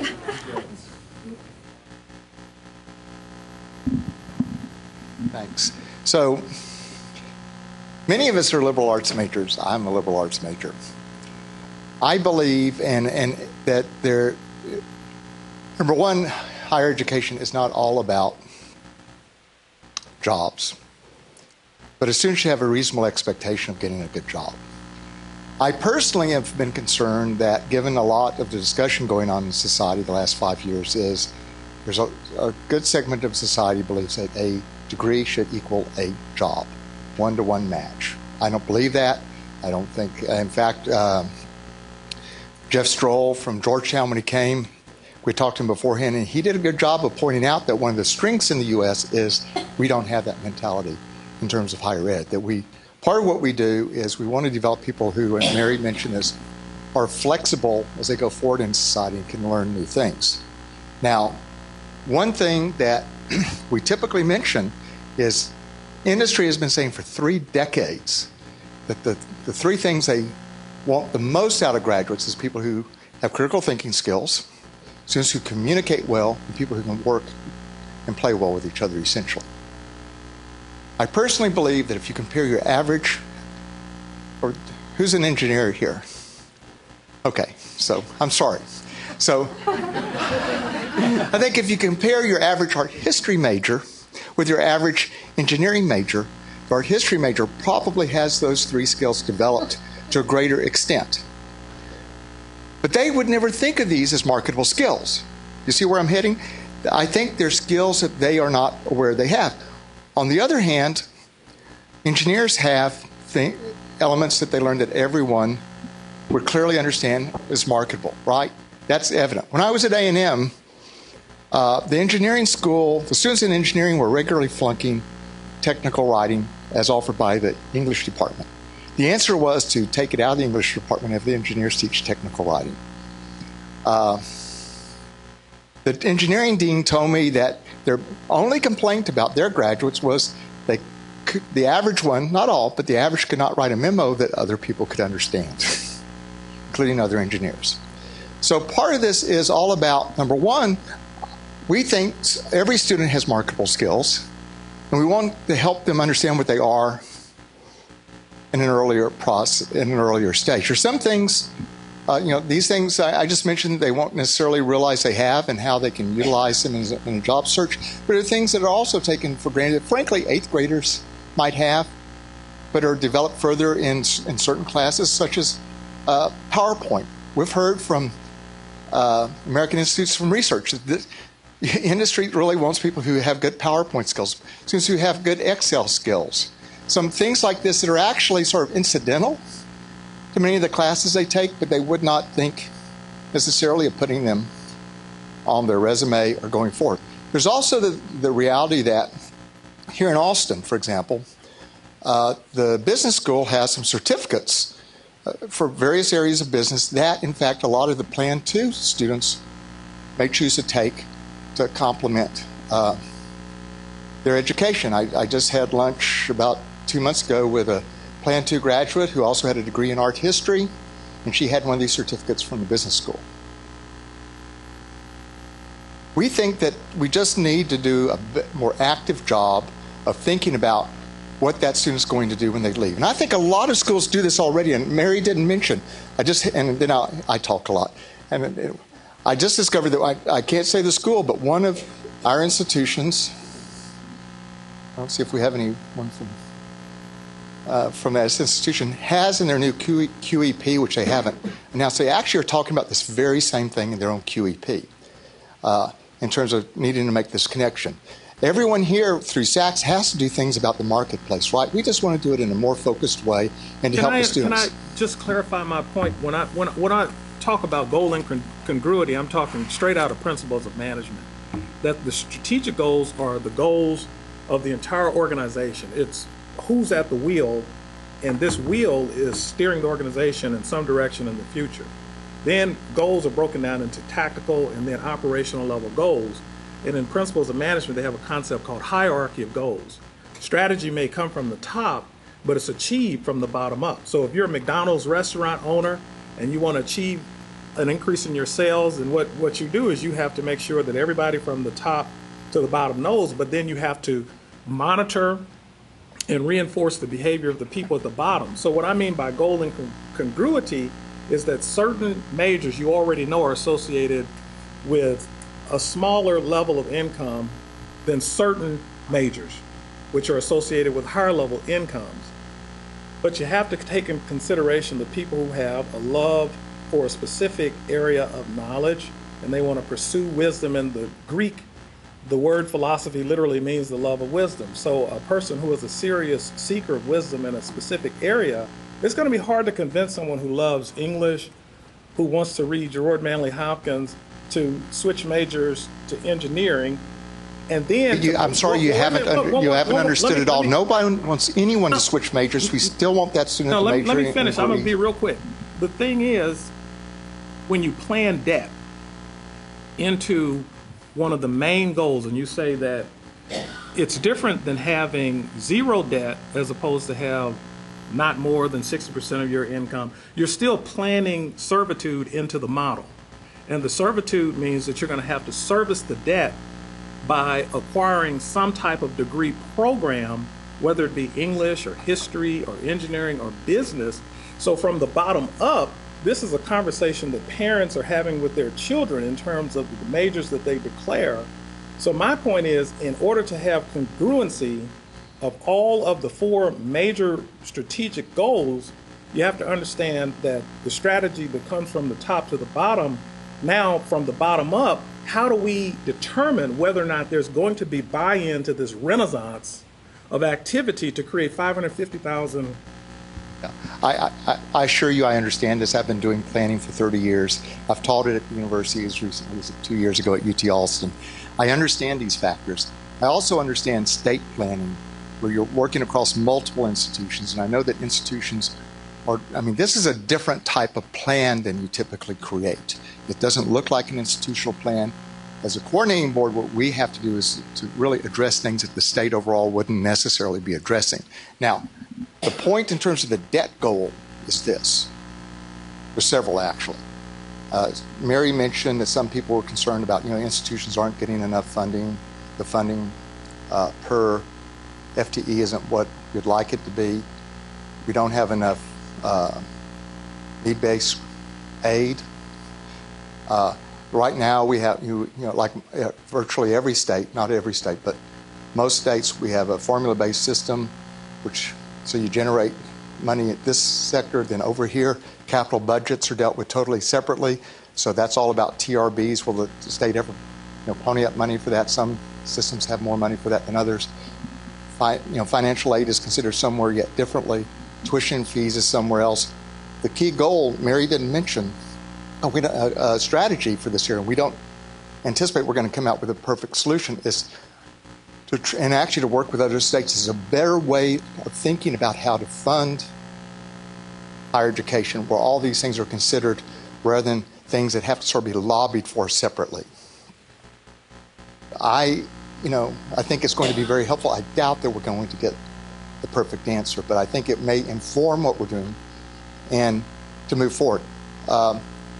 And what we got through in all the discussion, and remember, we've had 12 months of discussions here, is you can talk to the legislature about student debt. They will understand that and they'll be sympathetic to it. But they're not going to be all that sympathetic to A&M asking for more money, maybe a little bit more than some schools, given at least the previous administration, or UTEP asking for money, or the community colleges, and then Texas Wesleyan's is totally on its own. My dad was on the board at Texas Wesleyan for 60 years. So I'm a big supporter of Texas Wesleyan. But part of this is a means to think. I mean, debt is a key. Right now we have a system where many students can't be a teacher that want to be a teacher because the state doesn't take into account that they're building a system where they're almost forcing people into certain majors. We don't want people to be forced into majors. We want students to be able to pick the major that really gets their juices flowing and to do what we can to enable that. Now, our basic philosophy, and I'll be quiet after this, Colleen, is with our plans is we develop them in terms of where we want to be. We try to develop a few key strategies, but we believe that we need for the state, but we still believe that the individual institution should be able to find the ways that work the best for their student population, their resources.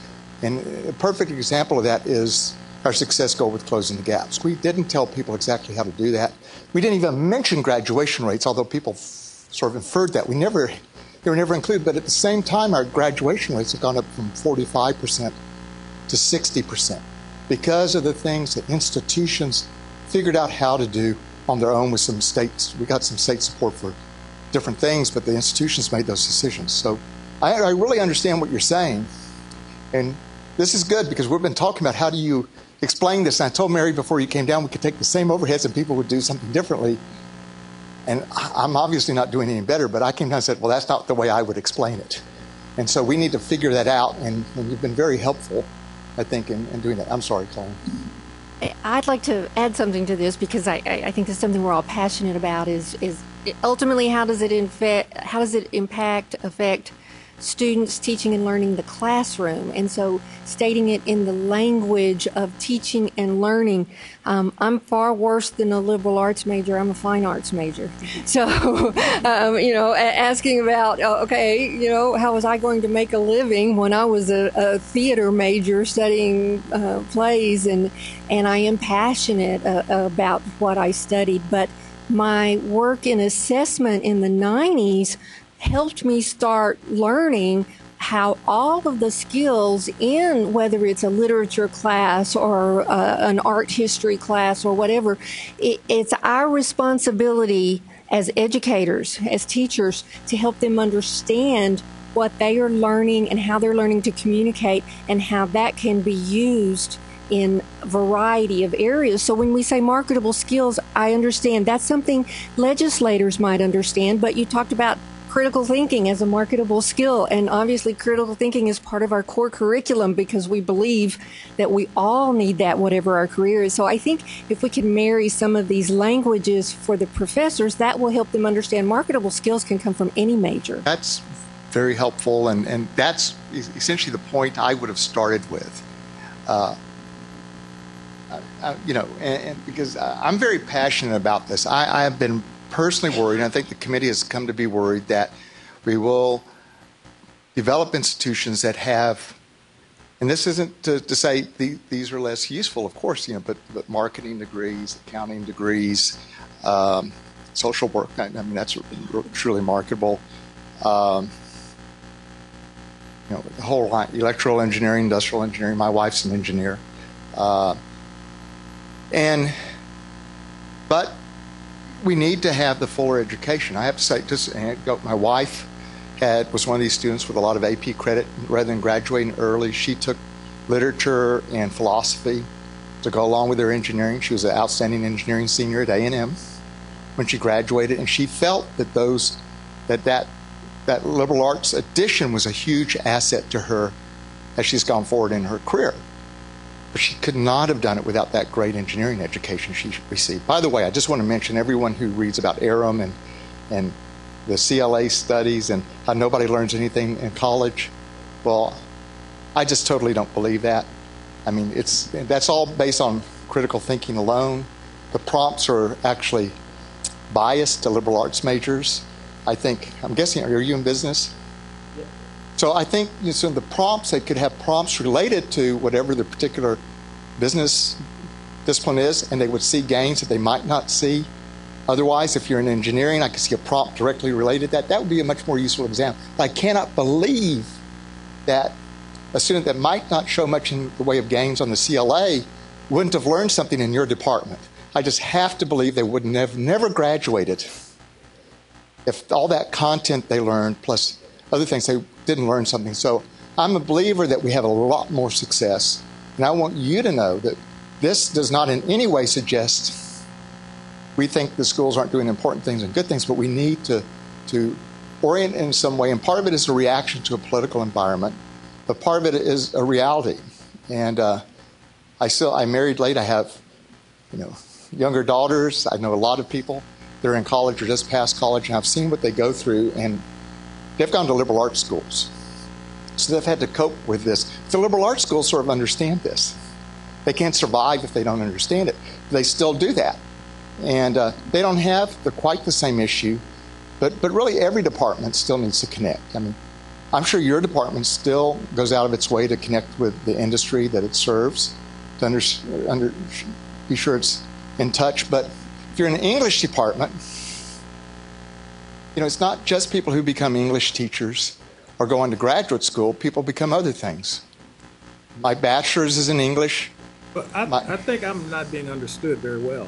That's not my point. My point is I understand the goal. But what I'm saying is in implementing the goal, there's then monitoring and evaluating the progress that you're making. And let's say you're a general, and then there's a field general, and then there's lieutenants who are on the battlefield. I understand. Okay, if I can address that. But no, my point is, I hear the conversations from the students and their parents, and I'm pretty sure that there are parents out there who are saying, oh, don't major in this, don't major in that.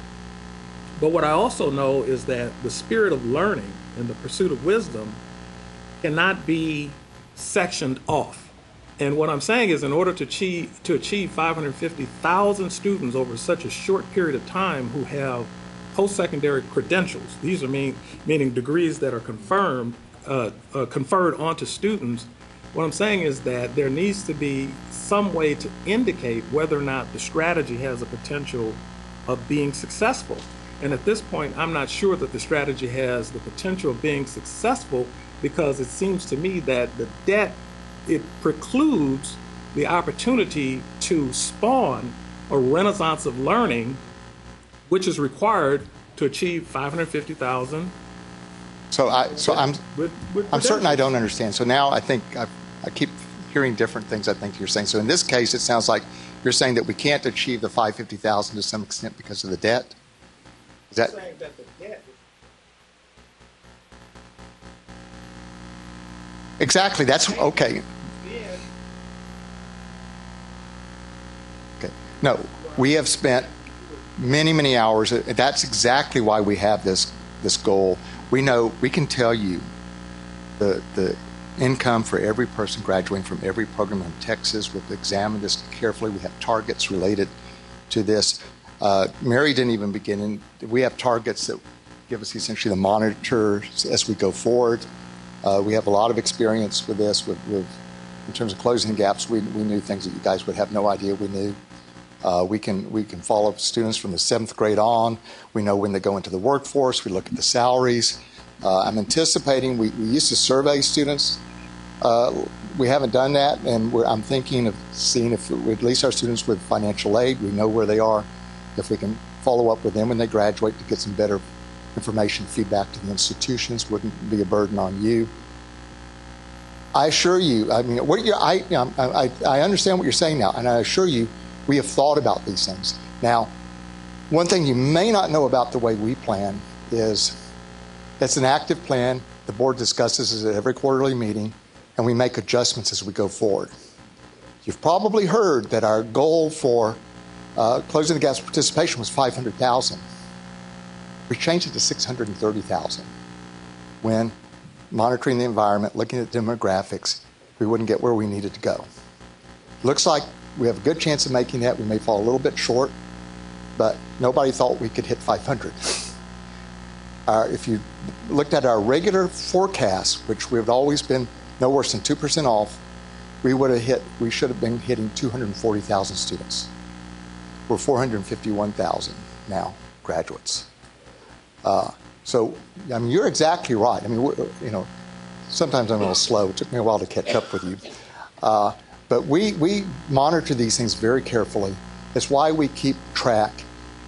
And at the same time, we have caught on to things that people have done at institutions that nobody would have ever thought about, and made sure we shared it with other institutions so they could look at it and say, well, this helped.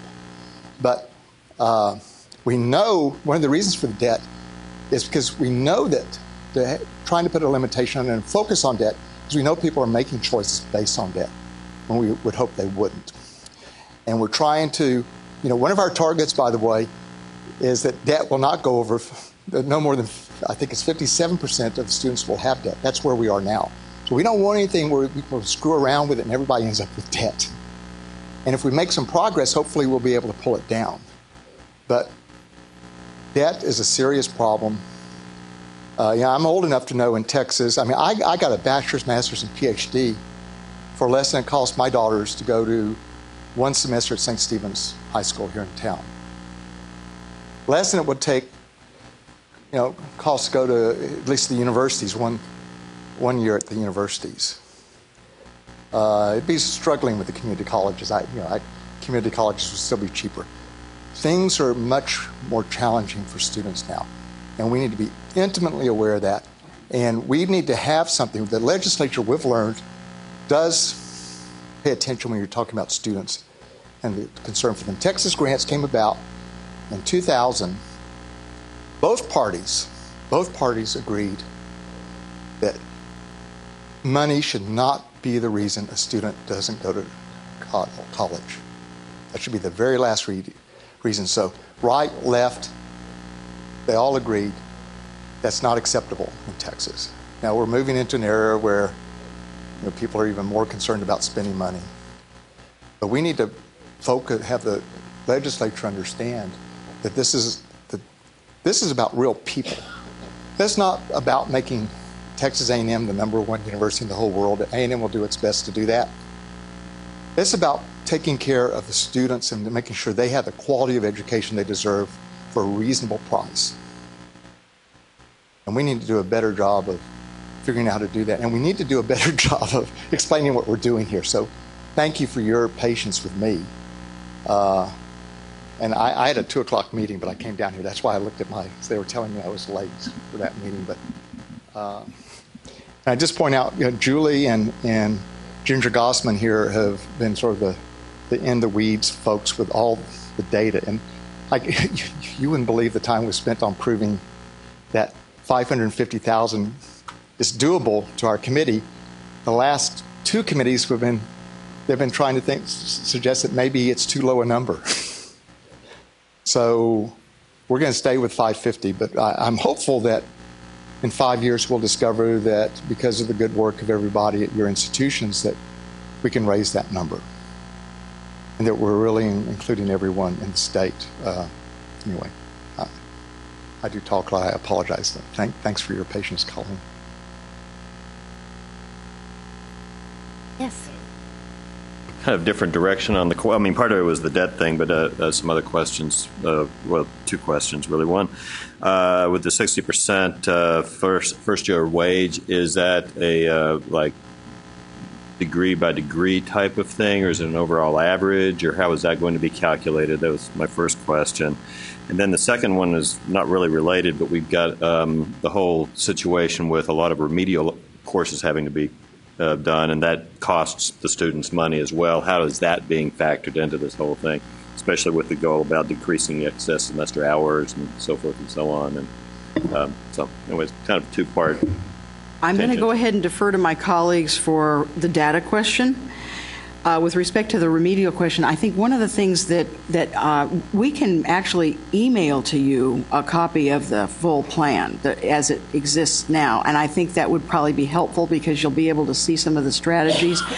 Part of the issue that what you're talking about, I think, is if a lot of students are continuing to go into developmental education after they graduate from high school, of course, that's going to affect things, right? So that would be part of the strategies on how to keep that from happening and to lower that level. So that would be part of the whole idea of getting these students through with less cost, frankly, to the state and to the students. With respect to the calculation of the debt, I'll need to defer to my colleagues. Ginger Gosman is our Senior Director of Policy Development and Innovation, and Dr. Julie Eklund is the Deputy Assistant Commissioner in our in our Strategic Planning and Funding Division. So, Ginger, can you use the microphone and then just explain how we calculated the debt goal? And Sure. Shall I go back? I mean, I can pull up things if we... No, I don't think that's necessary. Okay.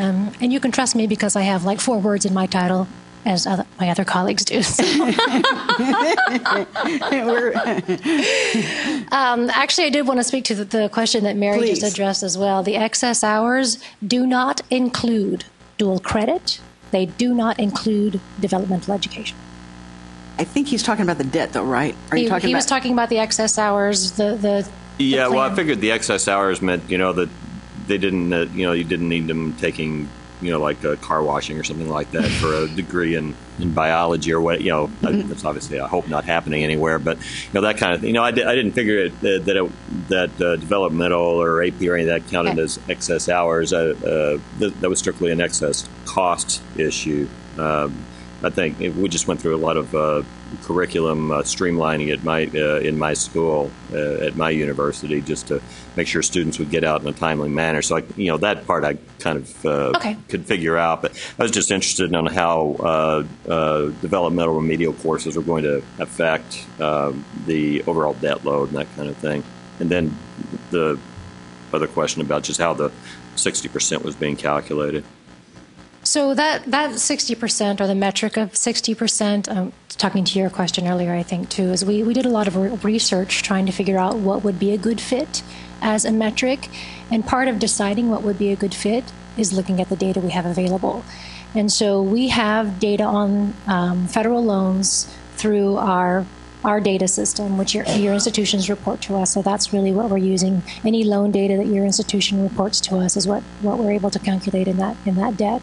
So really, we're only counting students that have debt in that denominator, or that bottom line number. And it includes any debt. So any records that we get where the student owes money, it's going to be included in that record. We chose 60% because that's where we've been for a while.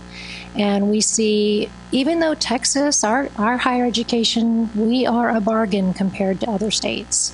We are a bargain even compared to some other countries. Not all, because some countries pay for all the higher ed. Although in some places, for example, Sweden, their students still accrue debt because the culture has shifted. Now that the country pays for higher ed, nobody expects that you should need family support. So students are taking out debt in Sweden to pay for housing and all other associated costs. So free education doesn't always mean no debt. But we thought a lot about that metric, and quite frankly, there wasn't a lot of information out there for us to refer to. So we looked at what economists are thinking about in terms of what is an appropriate debt load. And rather than think of something appropriate, we just thought of, well, what's happening now? How do we keep us from going off the rails, as it were? And we're having folks tell us that they think that's going to be a really challenging goal.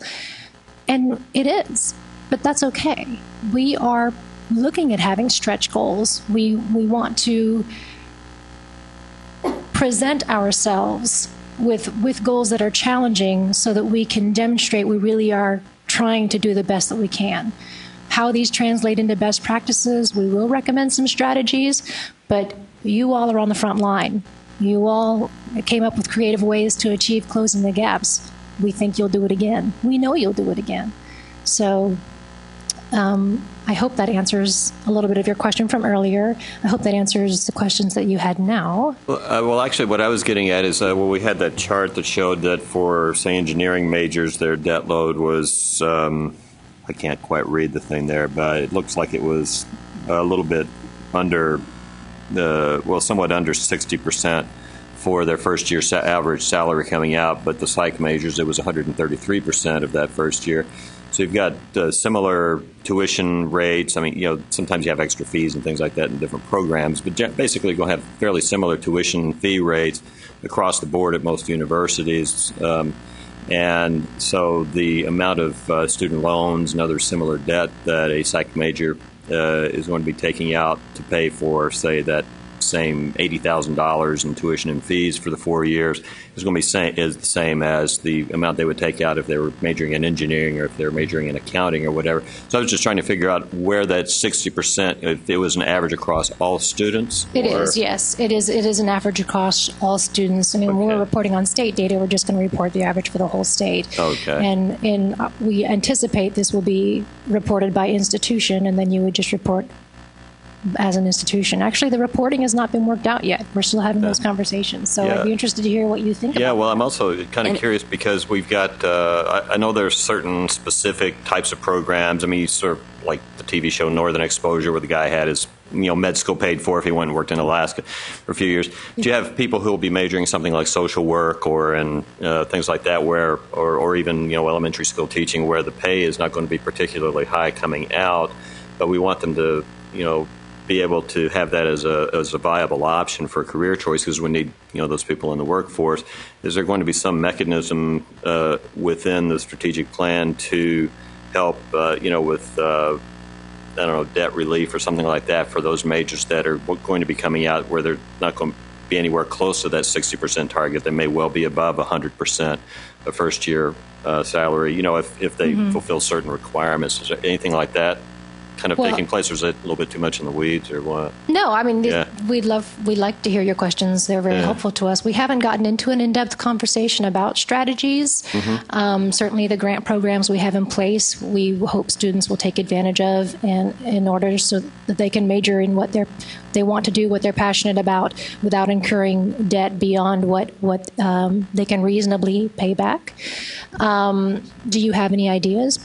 Well, yeah, I mean, that's that'd be part of it. It would be certain, sort of critical function types of things that we have that just generally, for whatever reason, don't pay that much. I mean, for instance, daycare workers, people like that, they don't make very much money at all, but they're a critical thing to keep the economy, because otherwise you can't have two income households. Right. You end up with one income, or people paying a huge amount. So, possibly things like the sort of debt forgiveness, or grant money coming in from some other source that helps supplement the student loans or something like that. And it might be something they could figure out even ahead of time if they know that they're majoring in early childhood education or something like that. That rather than taking out $10,000 of debt their senior year or their junior year, or whatever the federal limits is, that that it would be possible to supplement some of that with the grant money, as opposed to somebody who's going to be in a much more lucrative, much higher return on investment type of major. It'd be more geared towards loan money or something like that. I was really just sort of trying to figure out some statistical things, but that might be there might be some ideas in terms of how to help out the students to make sure that we still have these areas in the workforce covered by our best and brightest, as opposed to just sort of like that's default because they couldn't succeed in something else. Yeah, absolutely. I mean, we need teachers. We need teachers at all grade levels. And that is part of our approach to the strategies, is figuring out how to maintain that in a way where the student doesn't feel overly burdened. And sometimes that is simply a matter of letting students know how much they're actually borrowing. There's a university in Indiana that cut down their students taking out unsubsidized loans by simply presenting them every year with, as of this moment, this is what your monthly payment will be on your student loans. And it made them think more critically about, oh, maybe I don't need to borrow that much. Maybe I could give the money back if I don't need it all. Right now, a lot of student loan officers are not really able to say to students, you don't need that, or, I can't give you all that money because you don't need it. Of course, you don't want them to say that anyway. You want students to get the amount they think they need. But I don't think students always think through, based on my personal history, how much money they're getting and how much they really need. They don't always make that connection. And so that's certainly one of the strategies we can think about. Not even necessarily framing in a, here's how much you can expect to make and here's how much you should borrow, but just advising all students, you know, how much is your housing? How much do you think your food costs will be? What are other incidentals? And how much are you actually taking in this student loan? And, you know, let's just think hard about whether or not you need it all.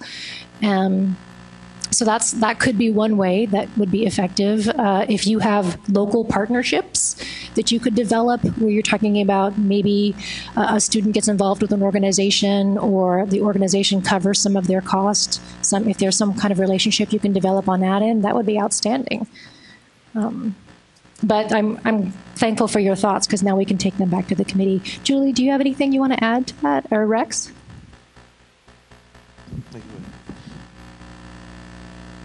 Well, I think that having a goal of 60%, and one quick thing about that is that one of the reasons for maintaining the status quo, so to speak, is that the status quo in Texas is actually much less than it is on a nationwide basis.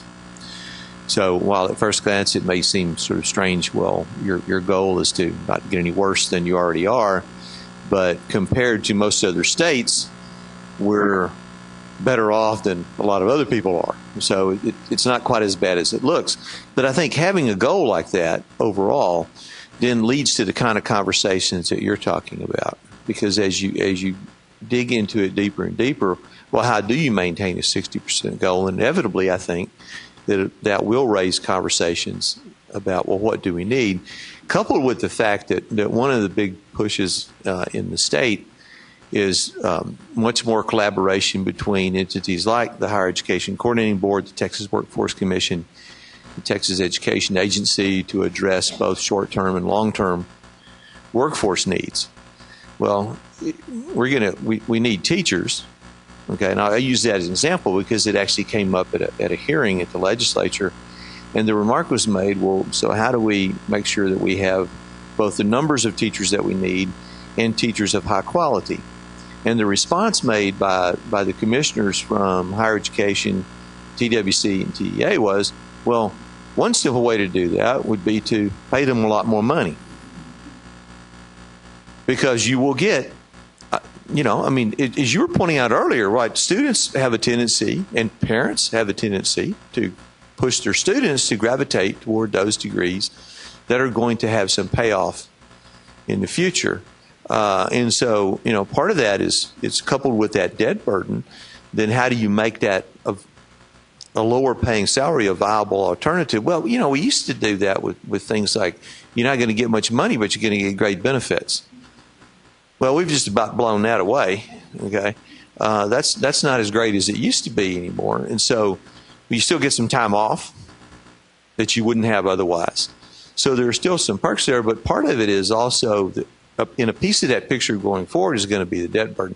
So I think one of these things that will come out of this is over time is that there will be much more nuanced conversations about how do you solve your workforce needs when people are clearly saying, well, we can't do this because we simply cannot afford to do it. Then how do you make that affordable for folks? And so I think that'll be a part of that conversation. And I wanted to back up on marketable skills and make a point about that, because I think marketable skills are somewhat like what has happened with student learning outcomes over the past 20 years. And that is, those things were always there. It's not as though 30 years ago there were no student learning outcomes in classes.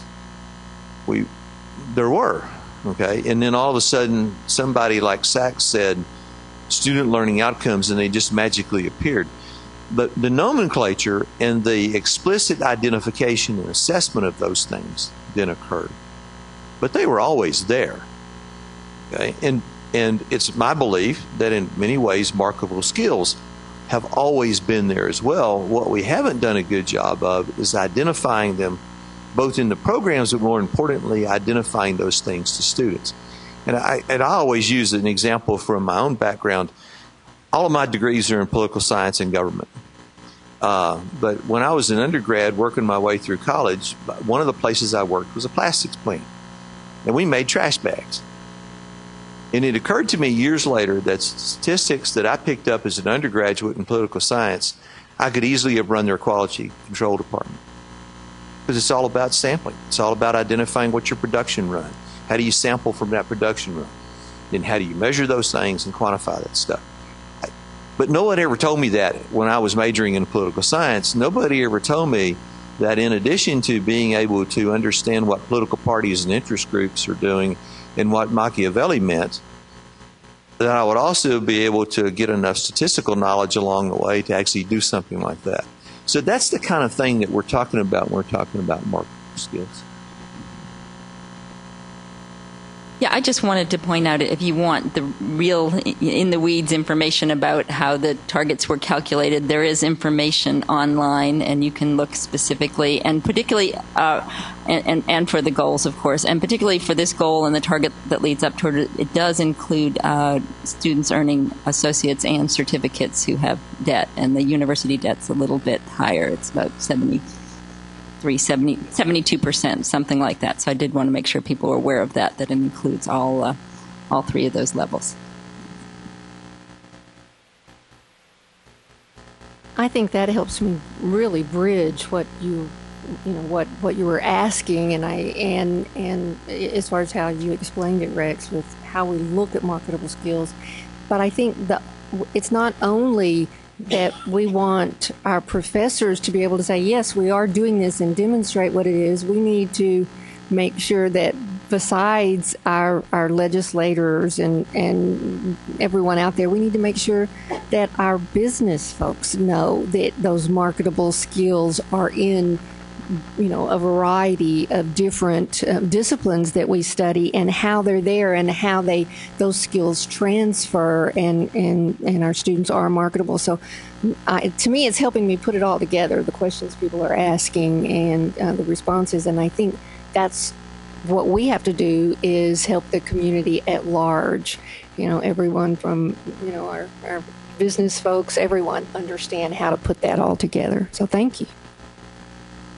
So that raises in my mind a question that's more maybe fundamental about what's intended for follow-up and reporting on these plans. So you look at the marketable skills, Colleen, you've pointed out that we've just spent a large amount of time and effort to incorporate communication, critical thinking, teamwork, personal responsibility, empirical and quantitative skills into the core curriculum, so that for all of the institutions represented here, we can check that off now and say that the graduates of all of the programs in undergraduate education at 2- and 4-year schools will have obtained these skills. Or are we going to have to go back into individual majors, or what is intended to show achievement? I don't know that that's actually been worked out yet. All of the details of that are going to be worked out. But the idea really is to have marketable skills for each program. Unfortunately, I don't think I've got the actual graphic of the targets. I could bring it up if we need to. But by 2020. So does program mean major? Does program mean degree? Does program, what does program mean? It would mean a degree.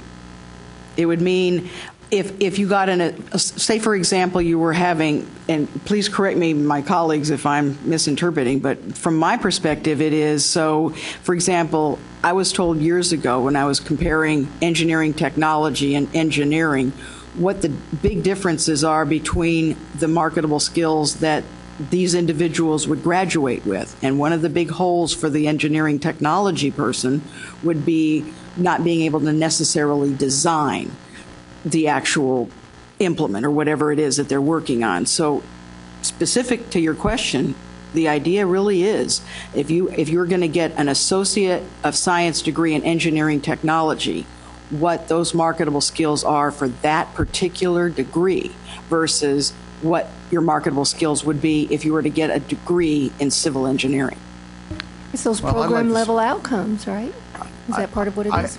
I don't know. To me, it sounds like I can see Rex doesn't. I'm going to go ahead and defer to Rex. Rex, that are go right professional ahead. degrees, and they should be held accountable to profession-specific skills. But for a bachelor's degree or an associate's degree, it seems to me we can have more general skills that are cross. I don't know. And Rex, I think, will want to. Yes, I think you're absolutely right about that, because I think part of it depends on certainly the level at which you're talking about, and so at the associate's level, you may have much more generalized skills than at the bachelor's, which would be more generalized than at a master's degree. And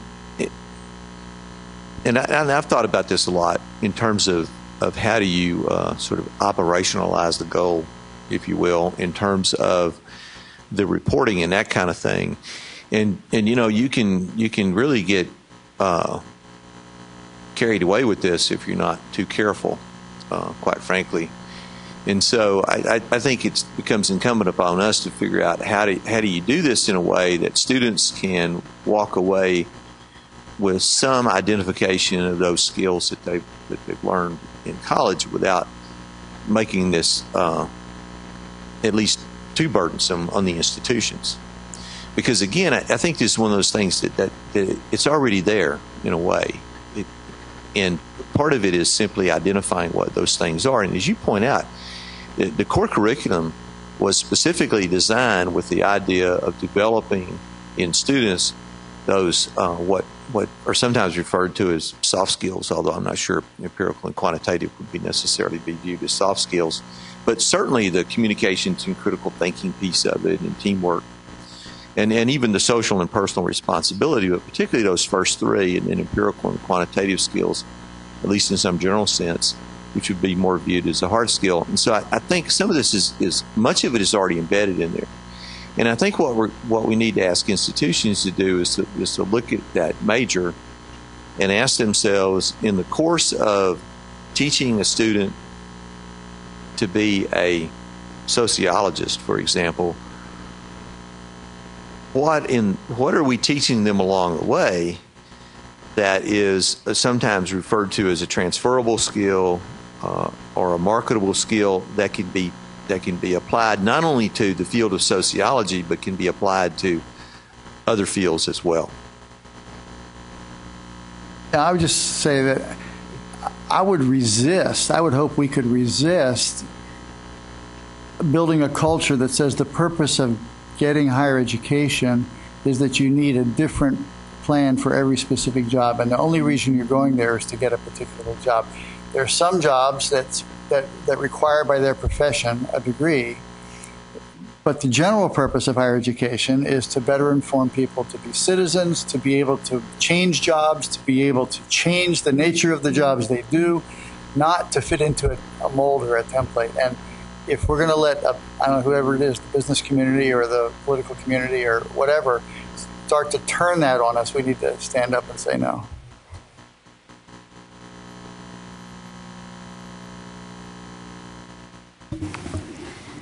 Can I also add that the other purpose traditionally of a university is the search for truth?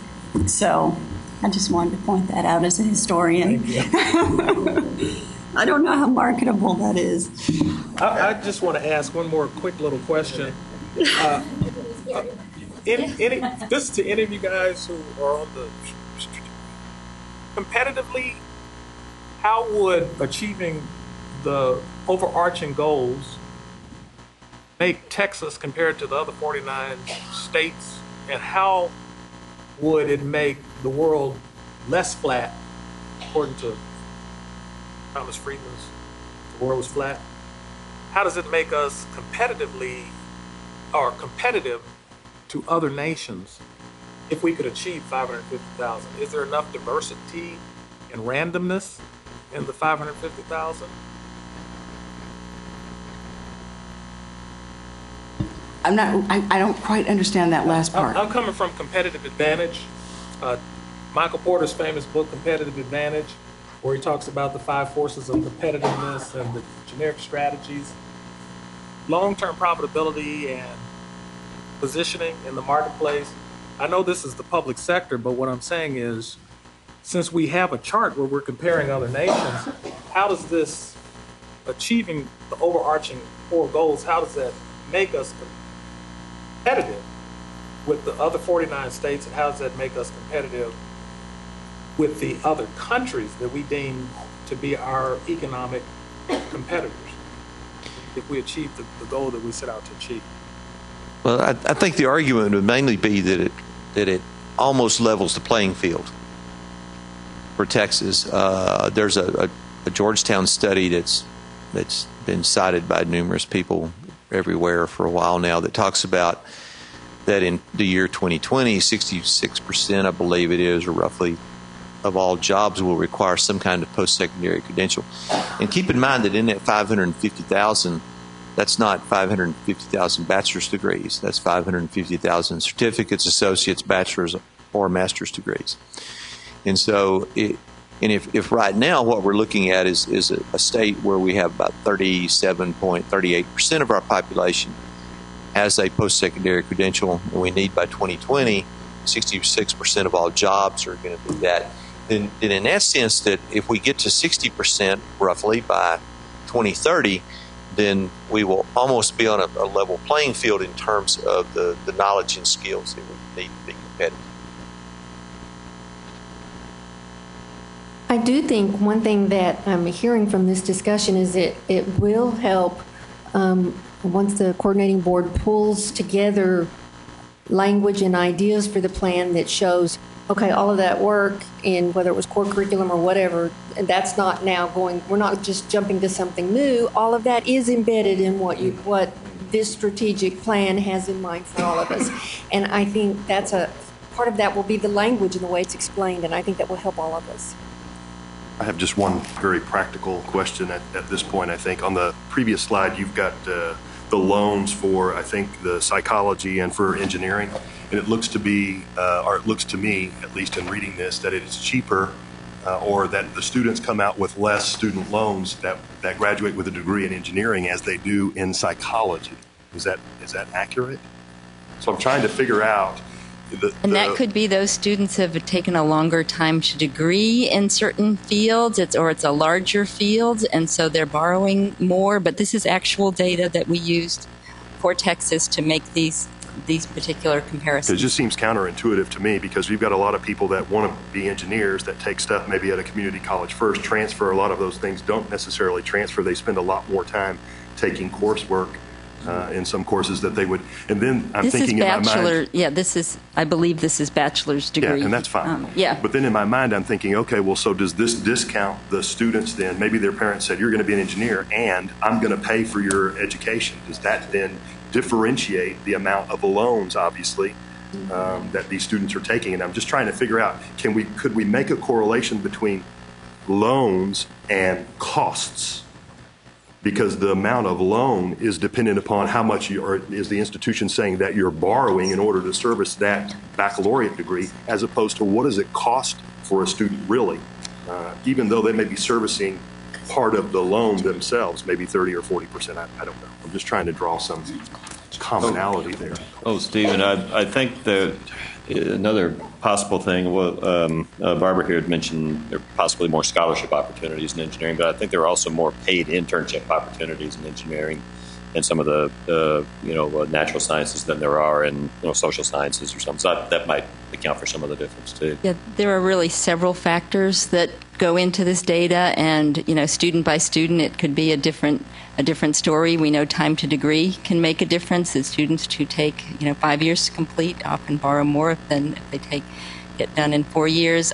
So there are, and some of the majors, a psychology major is one of the largest ones in the state. So you've got a lot of students in that group who maybe you've got more transfers from community colleges where we know students often do more hours than are needed for their bachelor's degree once they do transfer. So there are a lot of components I think that go into that data, but that is our actual state data for those ratios.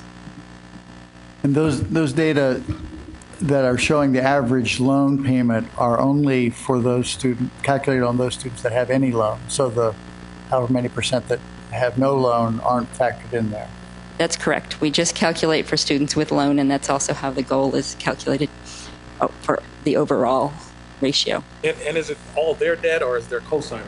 Mike, we don't include parent loans. We don't have that information. We have, and that is a very good question, our private loans. What the loans we do get are the state loans and the federal loans. We get that information. Everything that's reported to us, we include. Right, it's all loan debt that's reported to us and parent loans. Fred, you had...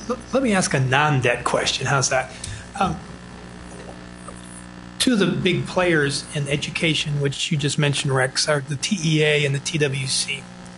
And if we're going to accomplish true education in Texas, we're going to have to bring those parties into this plate as well. How does this strategic plan align with theirs? Is there conversations so that we can have a true interlinking of all three agencies to make this happen? No. That's an excellent question. We are very, very aware, and we've had many conversations, the planning committee's had many conversations about the vital role of K-12 and preparing students who are ready to, college and career ready. And so trying to think critically and practically about that pipeline and how it feeds into higher education. One of the targets under completion is the percent of students who enroll directly after high school graduation, because we know from our data that students who enroll directly after high school show a more immediate success in college versus those who stop out for a while. So that is one of the targets, is to increase that number to 65% by 2030. In terms of the Texas workforce and aligning with their mission, they know about our plan. Our commissioners is close with those two commissioners, so they're always talking. A number of people on the planning committee are folks from the business community. Not only do we have people who are retired from higher education, we have people who are currently engaged in the business community, so they're coming and bringing their ideas as well. So we're really relying on our committee to keep us calibrated with what's happening in the state at large. But in terms of us actually looking at the mission statements of TEA and TWC, we have not done that directly. I'll just add so far we've been having monthly meetings. They're called tri-agency meetings with the Workforce Commission and the TEA and with our representatives. And the idea, of course, is to share the information. So we'll be sharing our strategic plan with TWC. They're working on theirs. So the idea, of course, is to connect the agencies to an extent more than what potentially we have had in the past. So. And of course, the other thing is, Ginger might want to talk about, is the data that we are getting from the TWC and working into our information too. So there's collaboration, but that would be one of the strategies, quite frankly. Well, I think it also comes in when you talk about those 550,000 degrees, for example.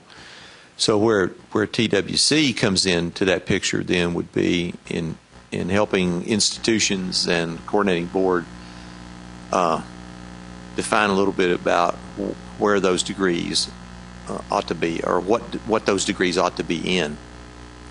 And really the idea would be to help to try to provide the best information we can to students about what their future prospects are with those degrees. And I would be one of those who's certainly opposed to any kind of tracking or anything like that. And so at the end of the day, I can be perfectly okay with the student who says, look, I know this may not have much in terms of long-term payoff, but this is what I want to do. And then we need to help that student do that. But it's also interesting if you look at a lot of the wage data that we have, that, engineers make more than English majors do right out of the gate, but after several years, that gap narrows considerably for a whole lot of reasons. And some of that has to do with those kinds of marketable skills that we've been talking about, and they figured out how to parlay those into decent jobs.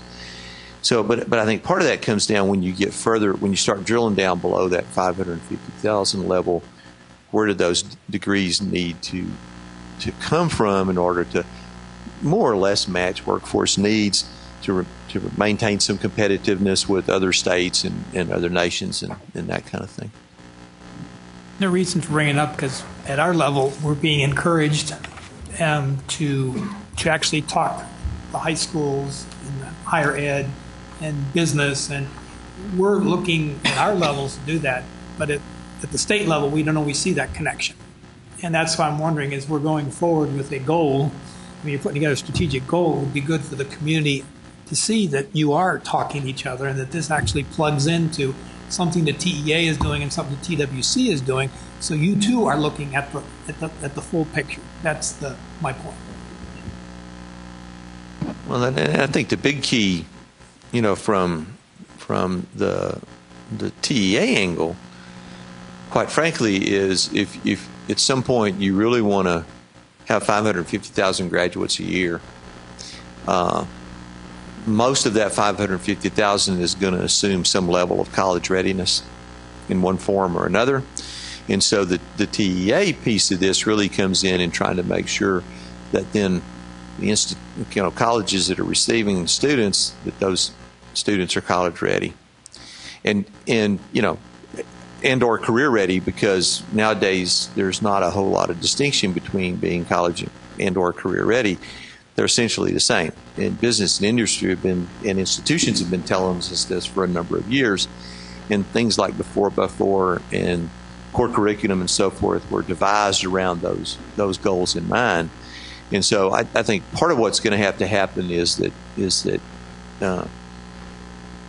going to be incumbent upon us to keep delivering the message to TEA that what they need to keep in mind is that those students need to be graduated with some level of college readiness. But on the other hand, this is sort of an editorial remark. I think one of the things we're going to have to confront over time is the blurring that we have created between high school and college. There's not a lot of distinction anymore, and so when is someone college ready? I've often said that we just need to start giving the TSIA probably after the 7th grade, and just at the end of the year, just give them a TSIA, and as soon as a student passes all 3 parts of it, you hand them a high school diploma and get them on down the road.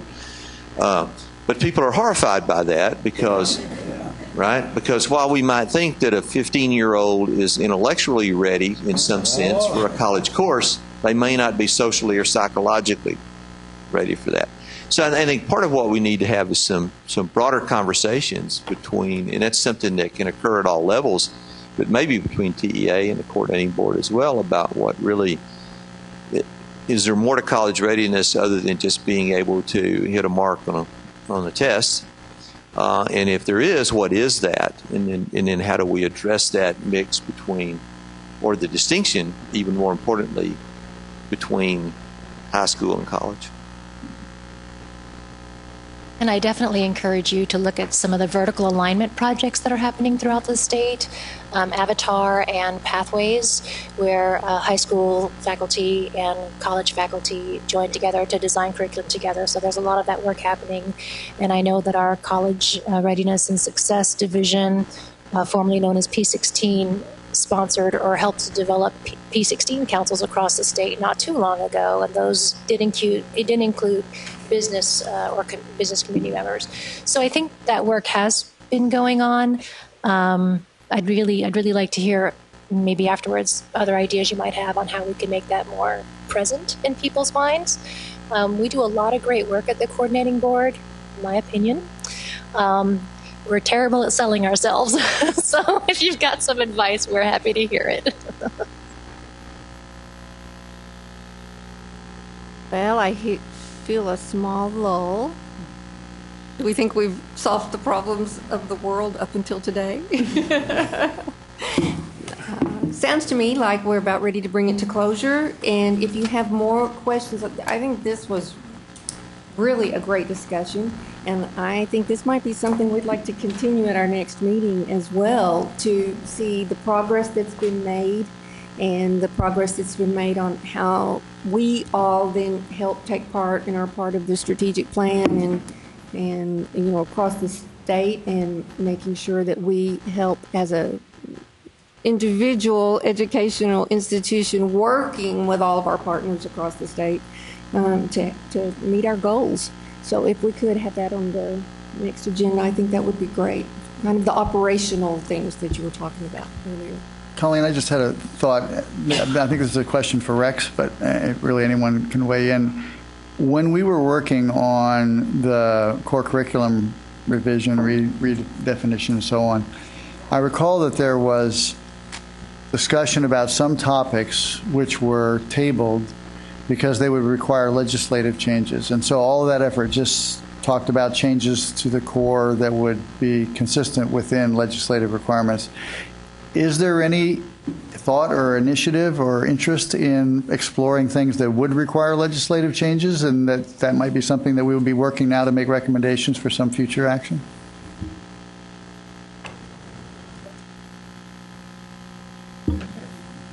Yes, we can. We certainly can work at that. And so I think what would be a good progression of workflow is that, as we said, we get together in September and talk about the core and our experiences, etc. The next legislative session is 2 years from now, so that would be the follow-up step from that. So let's discuss what we have learned and then go forward with changes. And I think you're right. This is when we should be talking about and figuring out if we're going to be proposing for the next legislative session. We need to understand what we've learned, where we've come, and where we're going. So I think that's great as part of our agenda for this group. Is that it? I also would like to hear about rollout, some concepts of strategies for marketing, the strategic plan. I can tell you where we are now, but we're still, that's still evolving. I mean, not now, but I mean at the next meeting. At the next meeting. Oh, sure. Like how would you inform your constituencies, the major stakeholders, and then a really nice buzzword or phrase that, like the Texas Renaissance or something like that, that would really jazz it up. That's being discussed actually, and there's meetings planned to, such as this one, to kind of start beginning the thought processes from individuals and get some information and input before the coordinating board meeting on July the 23rd, and then once the coordinating board adopts it, then it will be a major campaign, frankly, to get the information out, trying to get in potentially individuals who have that might want to fund some of the strategies that the plan, the final plan includes. The one thing I'll be happy to share with you, the draft plan as it is now. That's where we are, and we can email that out. The only thing is, I would want to warn you. I don't think that the full plan is in your materials, but just be aware that it is being constantly updated. Right.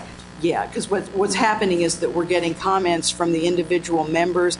Frankly, the plan, the plan has gone out twice now to the members of the committee, and it's just gone to our coordinating board, just as the beginning draft of the plan. And the idea, of course, is to start getting the input before July. We can tell you our working title is 60 by 30. 60 by 30 Texas. That's the 60% by 2030. That's the working title. That would turn me off. I'm going to tell you why. Because it has to do with chronology, age, and immediately, if you don't know anything about it, 60 by 30 means you've lived a fast life, and you're crashing pretty fast. That's what it brings up to. I wouldn't have thought of that. The world of higher education. No, I love it because we never thought of that before. So 60 by okay, living in the fast lane. Got it. I will. We have pages of potential names. I'm sure. Yeah. So I like it. It's fun. So before we disband, I want to mention that if you look at the roster for this committee, that every name has a time date. age by it now, year by it. We're living fast and hard in higher education.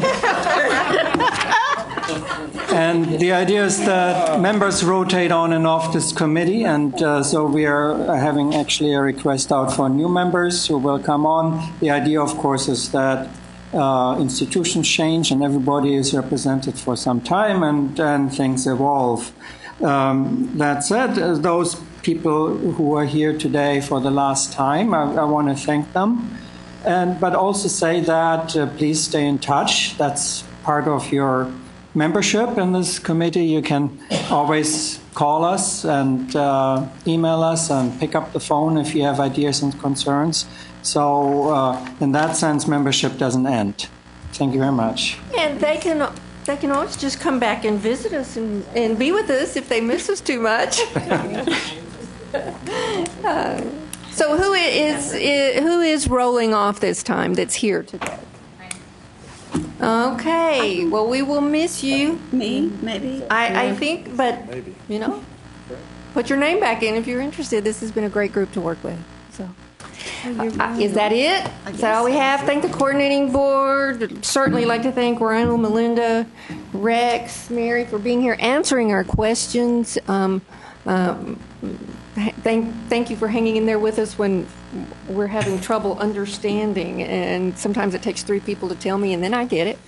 So, frankly, thank you for your input. We really do want and need your input. So you can email, you can call, you can use that website. We do provide the information to the committee. And this one thank you. On the URL. This is on the URL. It will be. I don't know that the latest. Oh, you mean this PowerPoint? No, I mean the plan itself. Well, the plan really isn't yet because it's still in draft form. But what we can do is just email. It's constantly changing, so that's the one issue. But maybe we should put it up there at this point. So then you can just click on the most recent one. Actually, that's actually a helpful idea because we can put the date on it as of. So that would be good. We'll do that. Be safe in your travels, everyone. Thank you. Thank you for your time today. Thank you for being here. Yeah.